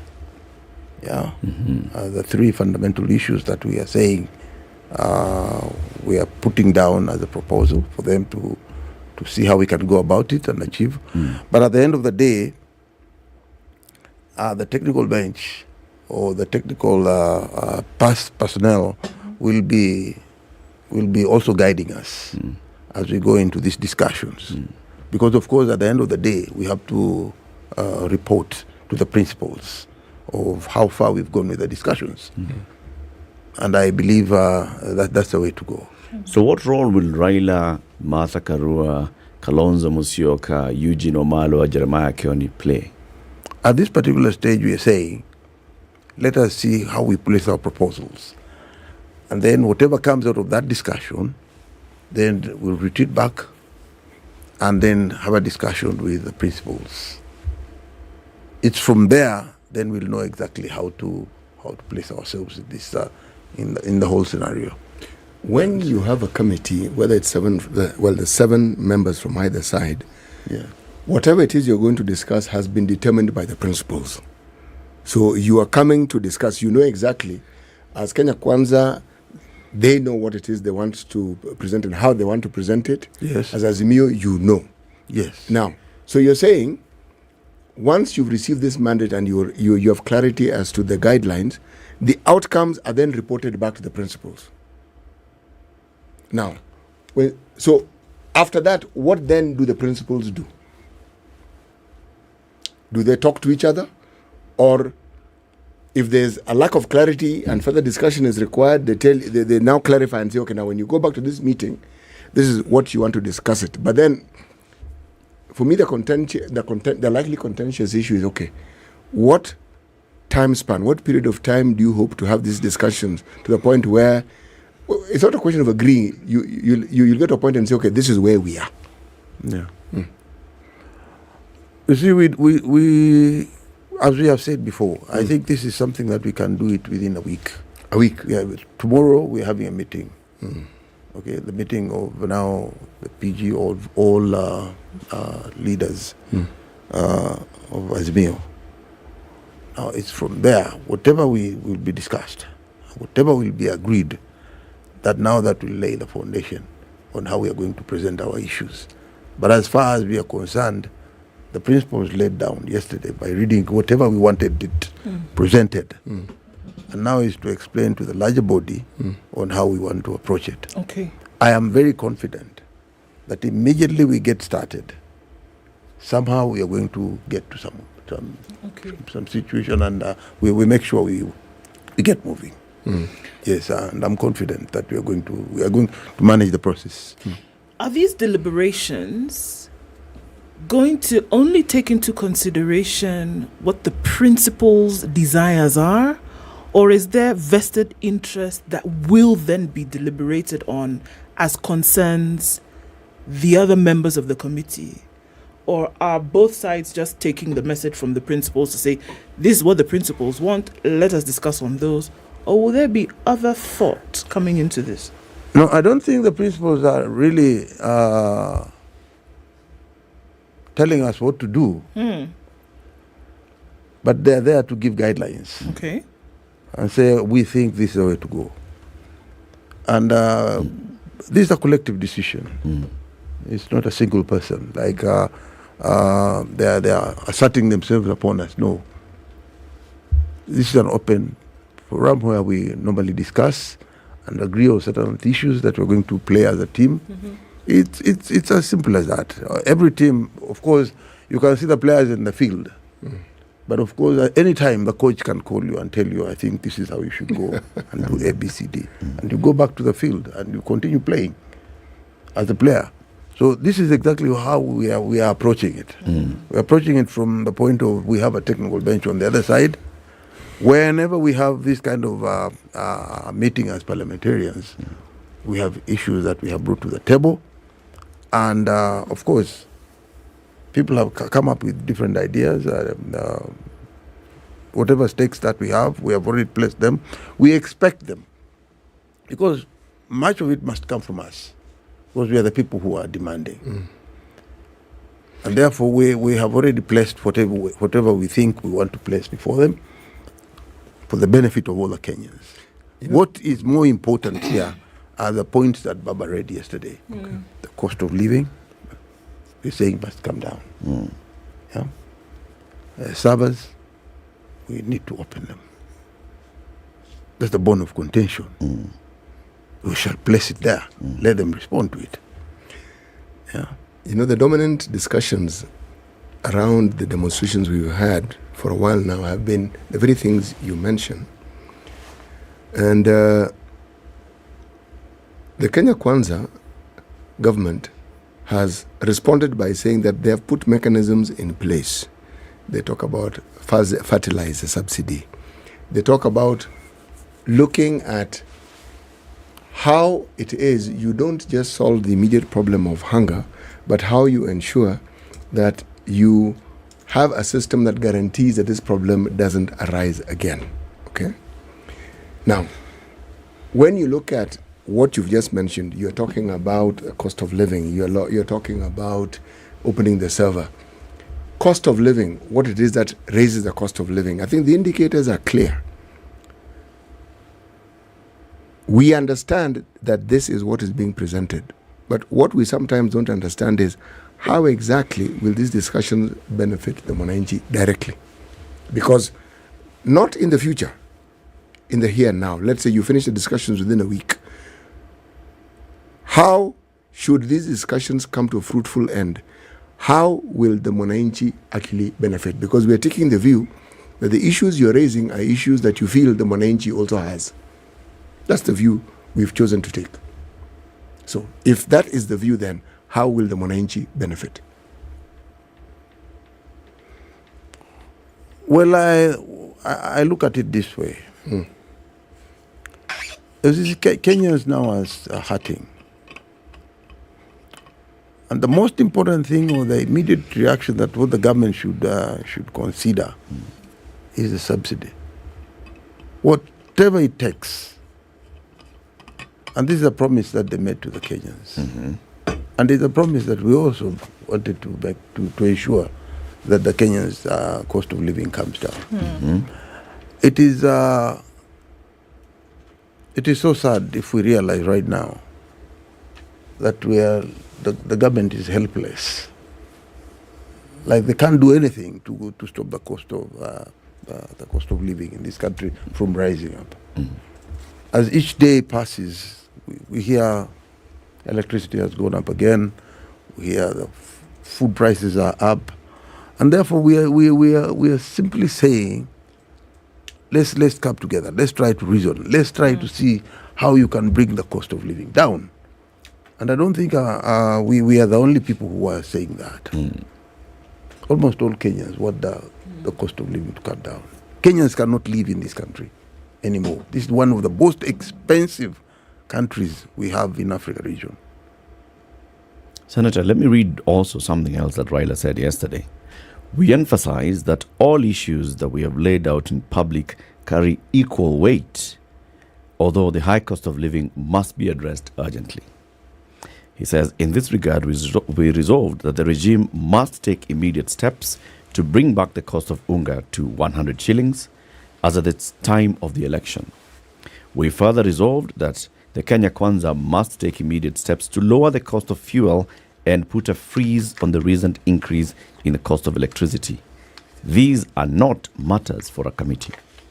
It's basically saying, even before you form this 14-member, whatever member committee, you should address this. What I hear Raila to be saying is that Parliament should have dealt with this a long time ago. Am I right? Yes, I think you're right. We should have dealt with this matter a long time ago. So if Parliament can deal with the cost of living, and you say this one can be dealt with even before we go into the matters of, bipartisan talks and all, you're basically saying the most important pain point for the Kenyan today is a matter that can be resolved by the elected leaders that we have in office today. I think it requires political goodwill. The government must be sincere on this matter. Because I think the most important thing is on the side who are controlling the instruments of power. Today to decide that this is the way to go and stop this kind of other expenditures that are really, really, the way I look at it, not very necessary. Like? Yeah? Like which ones? The appointments that we are having. We're having so many appointments that coming up. People are being given CSs and all these other bringing offices of your wives into the place, whatever, buying cars for them and all this. We don't need that for the time being. Let them control the cost of living first. Instead of going into this kind of what should I call it, merry-go-round or whatever, the economy comes in first.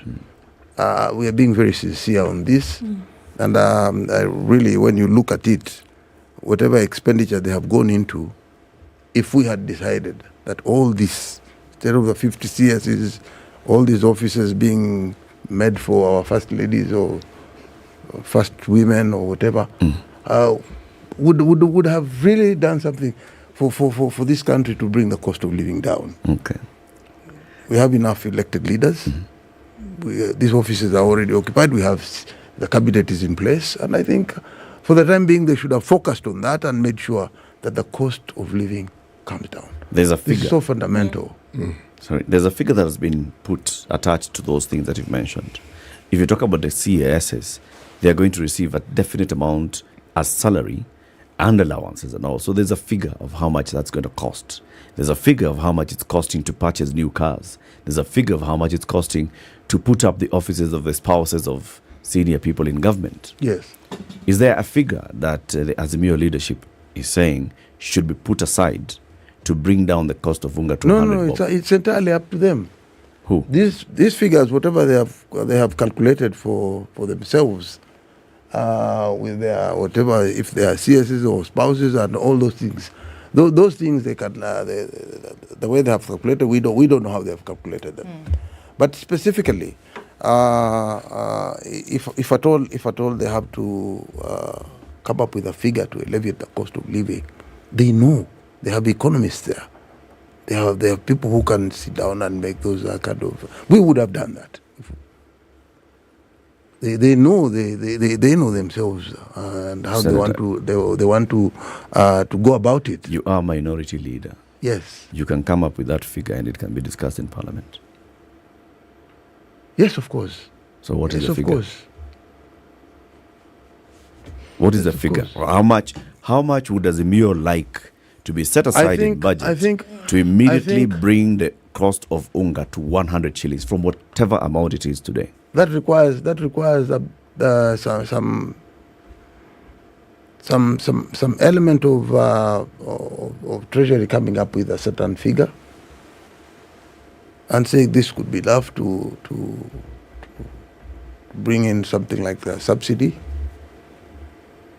and we bring all parties who are dealing with this aspect of like unga business, the millers, and sit down with them and talk to them and agree. Then we come up with a certain figure.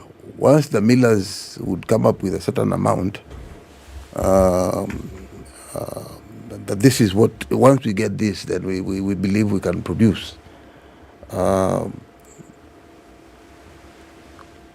to a certain level of maybe 100 shillings, then the government should be able to set aside that amount and provide to the millers so that now we can see the production. Mheshimiwa, what we're raising is this, both in the Senate and, if I may refer to it as the lower house, Azimio has members of parliament. Yes. Now, when this discussion is being had, maybe it's been had and we didn't hear it, or it was in the Hansard that we didn't read it, but as they talk about this dire situation that we are currently in, there's a cost to it. Yes. We know what brings about the cost of maize to what it is. Okay, now, is it that the government should remove certain taxes? Is it that the government should actually set aside within its budget money that it puts in place so that, as you say correctly, give to millers or whoever it is, so that when eventually that maize becomes maize meal or it becomes unga, it's at 100. We haven't had that discussion being held by Azimio legislators talking about these things and saying, when we say we want this thing reduced, these are the figures we have in mind. This is what the government can do. And we know the government can do it because the government can do this and this and this. Or has that conversation been had and we are the ones who didn't hear it? Mm-hmm. Well, I can say that kind of conversation has not taken place yet. Yes. But we know if we were the one controlling the instruments, we would have sat down and we would have got people who would have sat down to analyze and see whichever way was the best way to go about it. And I believe the people in the government should be able to sit down, should be able to call these millers. I think millers have already stated their position, that once they get this kind of amount of money given to them, they are definitely going to be in a position to produce. Actually, these millers actually want to be paid what they owed to begin with. Yes. The previous government owed them money, which they say they haven't been paid. Yet. But it's a responsibility of the government, again, at the same time, to ensure that no Kenyan goes to sleep hungry. It is. But you see what we're raising, Mheshimiwa, forgive us if we sound like we're belaboring the point. We probably naively think that the thing that an opposition ought to do is provide clear, concrete solutions, even as they say the sitting government isn't doing what they're supposed to do. Beyond saying what they think ought to be done, they ought to say, this, we think you ought to do it this way. And the way we think you ought to do it is this way. So that the challenge is direct.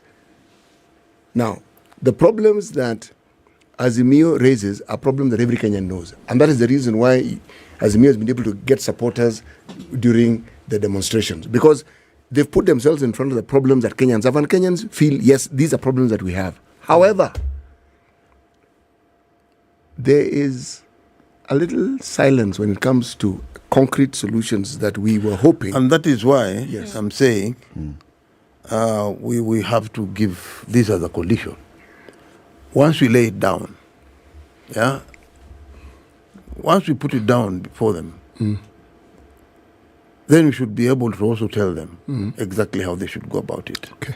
As it is at the moment, we haven't laid it down to them. We are even having another meeting tomorrow to concretize everything. Okay. So that after that, then we can present it to them. And when we present it to them, why we are saying them, it's a first issue that we are raising up, that the cost of living must come down. That one we may not compromise. It's an irreducible minimum. Yes, definitely. Okay. Unga, we can't say anything else because all Kenyans cannot survive without unga. There is no Kenyan who goes home to sleep today or leave or even stay a whole day without unga. It's not possible. Just take a break on that note. 28 minutes to 10. The Honorable Stuart Madayo is the Senator for Kilifi County and he is the Senate Minority Leader. He's here with us today telling us why Azimio wants to move the talks out of Parliament, the structure of those talks, and also where the citizen is set to benefit from these talks. Senator, there's a new show on Showmax. You know of Showmax. Showmax is this platform where you get to watch, videos and movies and documentaries and sports and it's run by MultiChoice, but then now it's a digital platform, right? You pay, you watch a lot of content. Your people watch it, I'm sure. There's a new show. It's a Kenyan show. It's called The Second Family. There's a gentleman, his name is Leo Langat. He was wealthy, very wealthy. Then there was an accident. Leo dies. And then all these secrets start to come out. And his family members start fighting for what? The wealth. And there's blood and war and people want the money. And now we start to see the story unfold as per what's going to happen now that he's died. What happens next? See, now you want to know. Sounds interesting. So is it second family like, first family, second family? Or is it second family as in Nyumbandogo? So now you go to Showmax.com. Now you go to Showmax and you look for second family. Time for that break. We'll be back shortly. Good morning. This is the Situation Room, the only way to start your day.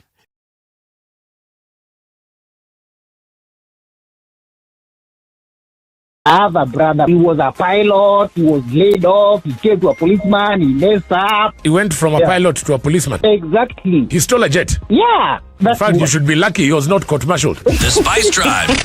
Big hair and the biggest hits from the best decade.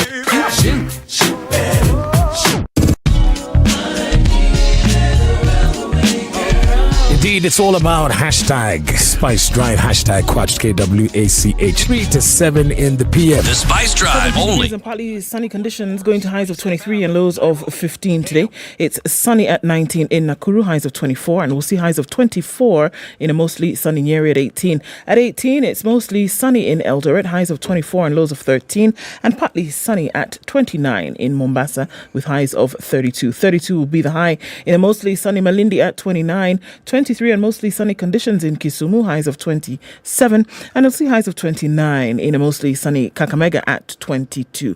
Let's look into Kampala, where it is cloudy at 20, going to highs of 25, and we'll see highs of 30 in Dar es Salaam, where it's cloudy at 27. A foggy morning continues in Johannesburg at 12, with highs of 22 and lows of 9, and Lagos is sunny at 26, with highs of 34. 33 will be the high in Kinshasa, where it's cloudy at 24. Looking into a sunny Beijing at 15, highs of 16 and lows of 10, and it's 0 degrees and sunny in Paris, highs of 15, and we'll see highs of 11 in a cloudy London at 5. 13 degrees and partly cloudy still Tuesday night in New York. Coming into Wednesday, highs of 13 and lows of 11.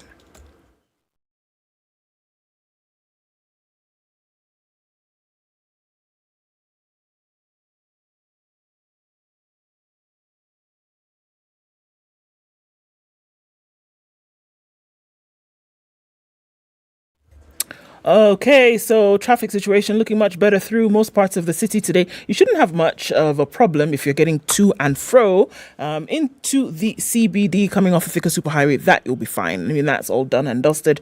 A little bit of traffic on Gong Road coming into the city. It also, we'll see some on Raila Odinga Way getting in through that side. At the Nyayo Stadium Junction, some traffic, a little bit here and there, and it's easing off of Jogo Road as well as Lunga Lunga. Through the morning, let's hear from you, Spice FM KE on Twitter.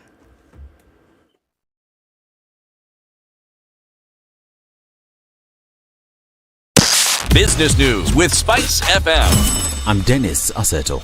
Avocado Society of Kenya Chief Executive Officer Ernest Muthomi has asked local farmers to embrace reforms being implemented in the avocado subsector, saying the adjustments will ensure increased demand for Kenyan avocados abroad. Muthomi said exporting quality avocado will guarantee farmers get better returns, even as he condemned brokers who are perpetuating the sale of immature fruits. As part of its commitment towards embracing equity, MasterCard recently hosted its second Girls for Tech Marathon in South Africa and Kenya, which was aimed to inspire and prepare girls aged 7 to 12 to pursue careers in science, technology, engineering, and mathematics. Launched in 2014, MasterCard's Girls for Tech education program boasts an interactive science, technology, engineering, and mathematics curriculum based on global science and math standards. United Nations office at Nairobi is looking for a driver with a minimum of a high school diploma or completion of secondary school with at least 2 years of continuous driving experience. Suitable candidates are required to send their CVs and cover letter by 28th of April 2023. Visit jobs.digger.co.ke for more information on these and other jobs. Digger Jobs, your credible and trusted jobs partner. Spice FM Business.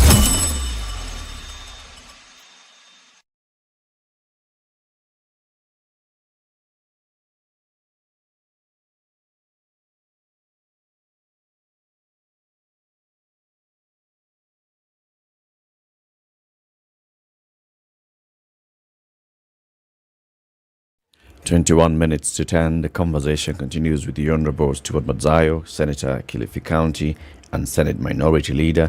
We're talking about a meeting that they held yesterday as the leadership of Azimio to look at how to conduct the bipartisan talks that have been proposed by both sides of the political divide. And you've said, one of the things that you've said is, cost of living.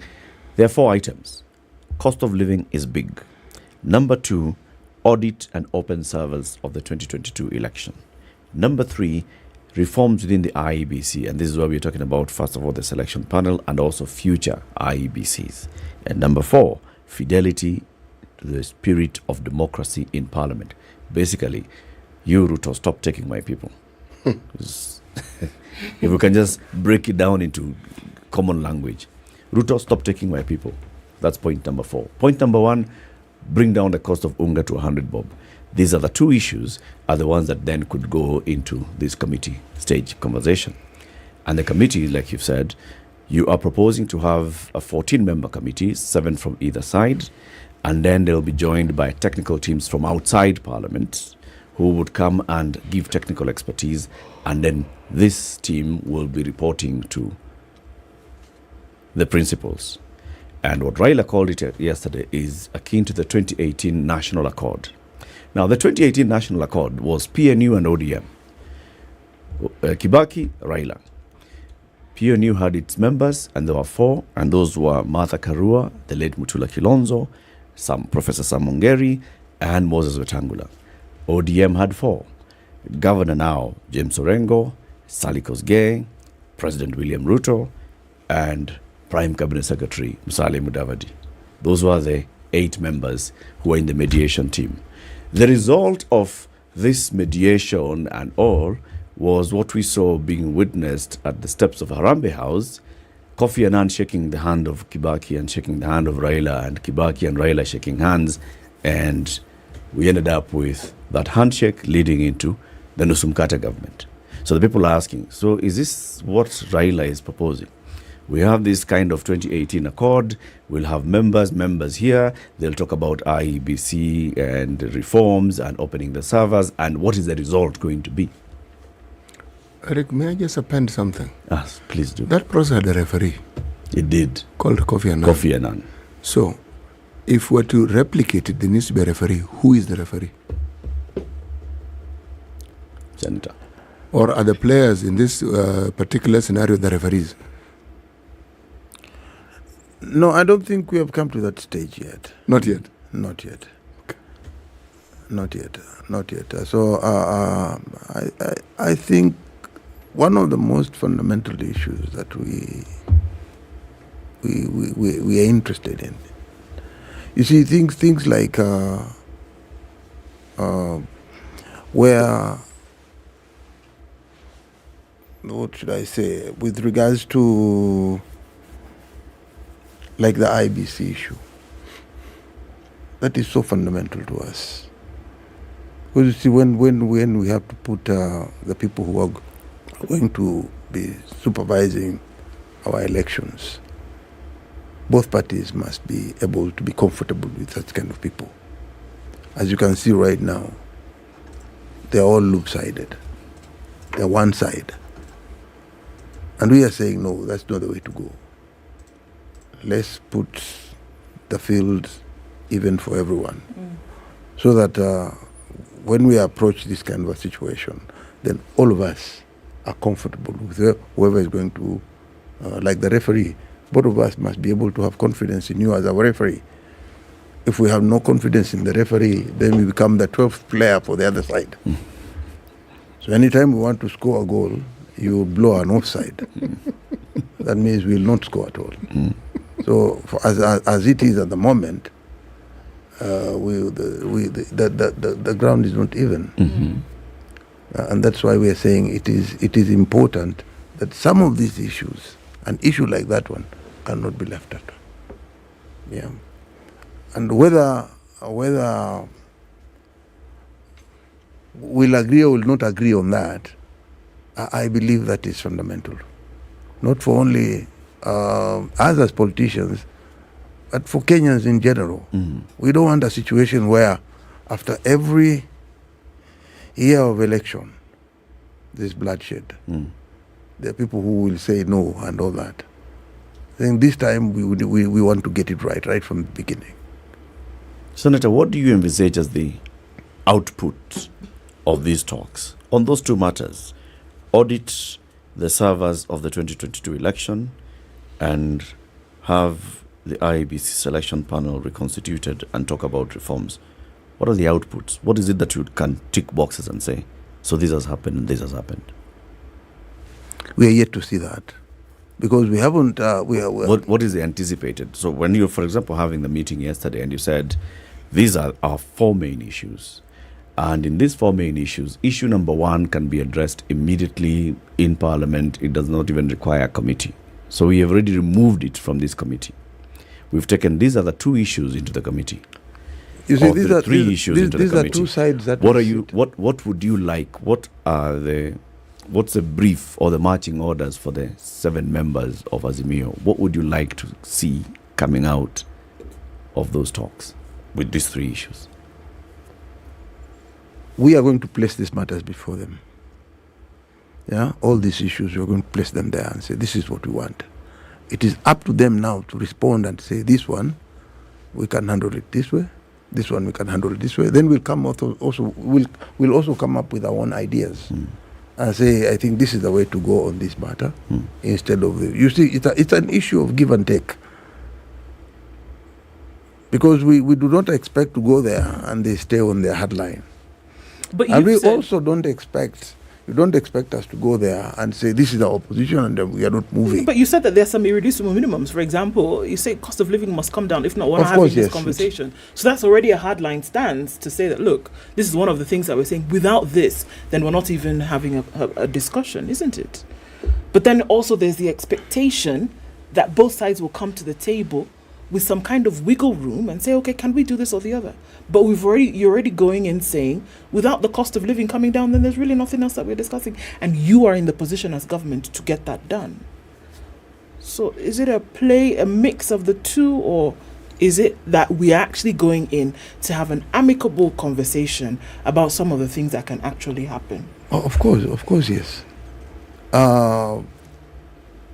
Whenever you approach a discussion, or whatever you approach a situation like we are discussing, both sides must be able to be willing to give up, to compromise. Now, if we go in and everybody stands on the hard positions, it might not make life easy for this bipartisan approach to these issues. Yeah. And what I mean is, suppose we say we are standing there that the cost of living must come down, but you also must tell us. You say you need a bit of some time to organize yourself to bring it down, but assure the Kenyans that you're going to bring the cost of living down. Not the way we had it last time when you put the Bible down, then all the cost of you bring down the prices to almost everything, and yet it hasn't happened up to now. Instead, it's going the opposite direction. Yeah, we are saying now we need to have a concrete measures in place. How you're going to do it, and what are the time limits. And we shall be able to accept some of these things when they give us a concrete promise that this is the way we intend to approach it, and we hope by this time the food prices, all these issues will be within the reach of the Kenyans. That is the spirit we're going into this meeting with. When you're going to a negotiation, you have 3 things in mind. This, I'll have won 100%. This, I'll not have won everything, but I'll be okay. This, and I've lost. And so your supporters, for example, would like to hear, when you go into these negotiations about these 4 issues, you've said cost of living can be discussed, and you've said if it comes down, or if there's a concrete plan on how it's going to come down within X number of weeks or months, that is something that you can say we have not lost in this negotiation. When it comes to the audit of the service and the IEBC reforms, what would you say is what you'd consider an outright win, or a compromised victory, a draw, or a loss?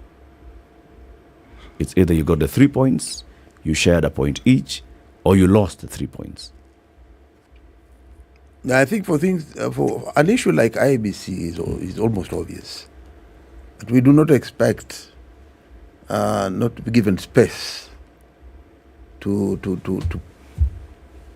level the field. I do believe even them it is in their own interest that the confidence of the Kenyans must be there.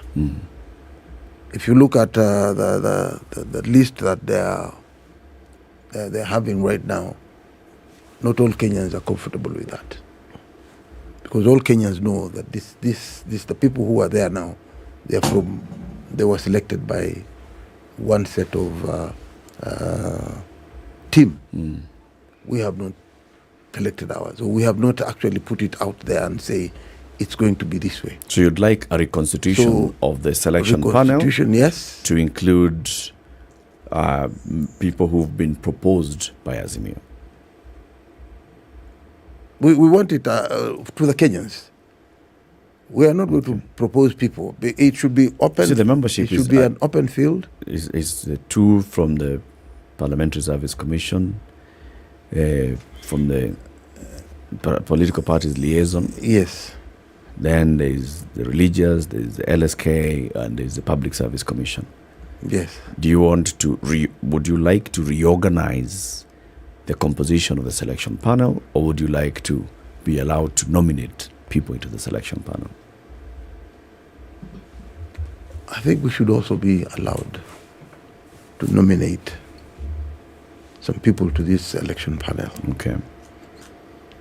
And the whole exercise be conducted again. Okay. Servers, the audit of the election. What do you want to see? As to who won the elections. And it's so simple. When we say open the servers, well, what's the big deal about that? What's the big deal? If you won, you won. If we have lost, we have lost. At the end of the day, once you open the servers, all Kenyans will have a sigh of relief. And know what happened. And know exactly who won the election. Okay. There's nothing wrong in that, and we're not asking for something that cannot be done or has never been done. In conducting this audit, do you need a commission in place? I think we need experts. We don't necessarily need a commission in place. And how will we determine who the experts in this field are? Because, again, when you talk of experts... You bring yours. Yes. We bring ours. Okay. And then we open the server. We have a look at it. And then the servers will speak for themselves. You know, this server, I'm not sure I can understand the server even if they open it. So, and I'm sure I'm not alone. You know, you're not alone, because there are quite a number of rulers moving around now. Kuna wengine wanafanya ukarabati saizi.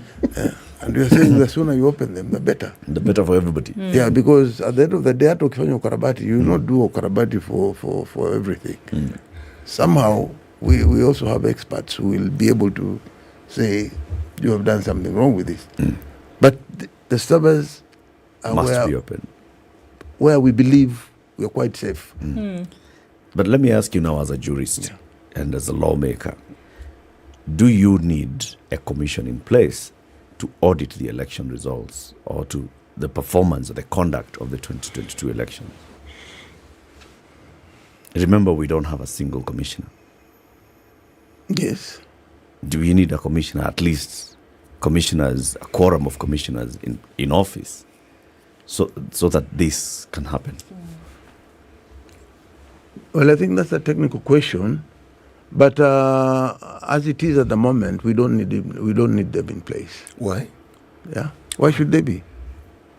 Because they're the same ones who we are complaining about. Essentially, are you saying this process cannot wait until you agree and you actually have commissioners? Then you can say, because let's say this process begins and there are no commissioners. Will somebody not go to court and say this process cannot take place because without, there are no commissioners? I wouldn't look at it from that angle. You know, you've been a judge of the High Court. Yeah. Yes. So people bring all manner of things to court. Yes, but I don't think we should look at it from that angle. Okay. However, what I'm saying is, once we sit there and deliberate our issues, we definitely, as Kenyans, for the sake of this country, will find a solution. You're confident? I'm very, very confident that all of us mean well for this country. I have nowhere to go. I can't run away to Tanzania. Tanzania is not going to be my country. I can't go to Uganda. It's what it is now. So I'd love to stay in my own humble country and make things work. Small things or whatever way, and whichever way I can make this country a better place. That is what I want. I want to leave this a better country than the way we found it for our children. So I'm very, very confident that once we present this thing, whether we want the commission or we don't want the commission in place, or whether how we shall go about it, we shall agree. And whatever we agree on should be for the betterment of this country. I'd like just to understand one thing. So if let's take this view that we have a situation where the servers are opened and the servers declare that William Ruto won the election. Are we saying Azimio will say we are okay with it? Quite comfortable. Very comfortable.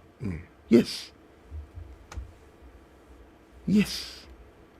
Okay. As someone who doesn't understand or doesn't know how to read servers, you won't be able to know what this thing is saying in order for one thing to happen. I'm sure you can. Once it is explained, once it's opened, once it's opened, you will know. The server will speak to me, and I will understand the server. Yes. Judge, why the server? Why the server? Because that's where the truth lies. Because you can't alter it. You can play around with with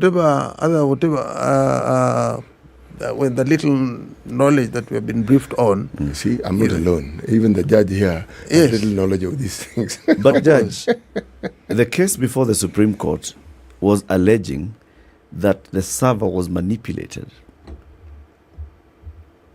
That is where the truth was changed. That Jose Camargo entered the server and changed the truth. He can only go into one side and alter, but the main where the main results come in, I don't know what I can call it. That is where it is not possible for anyone. Uko ndani huko kabisa. Oh, that's where the truth. Hiyo haiwezi kupatikana. Hiyo huwezi kuchange. Ukiingia kwenye hekalu, you can't change it. You know. So that is what we are saying. That yes, that is your room ya ndani hiyo. Yeah. But then hiyo ndio msema kweli. The result that announced you as winner was a physical result. Is that not true? Yes.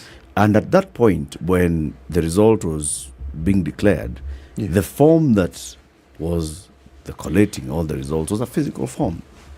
The same thing was happening for all the six seats.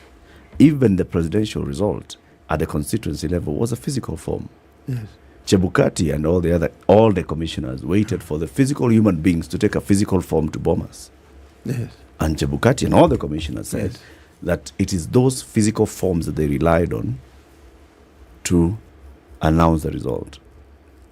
So why the server? You see, the counting of these votes for members of parliament or MCAs and women rep and senators,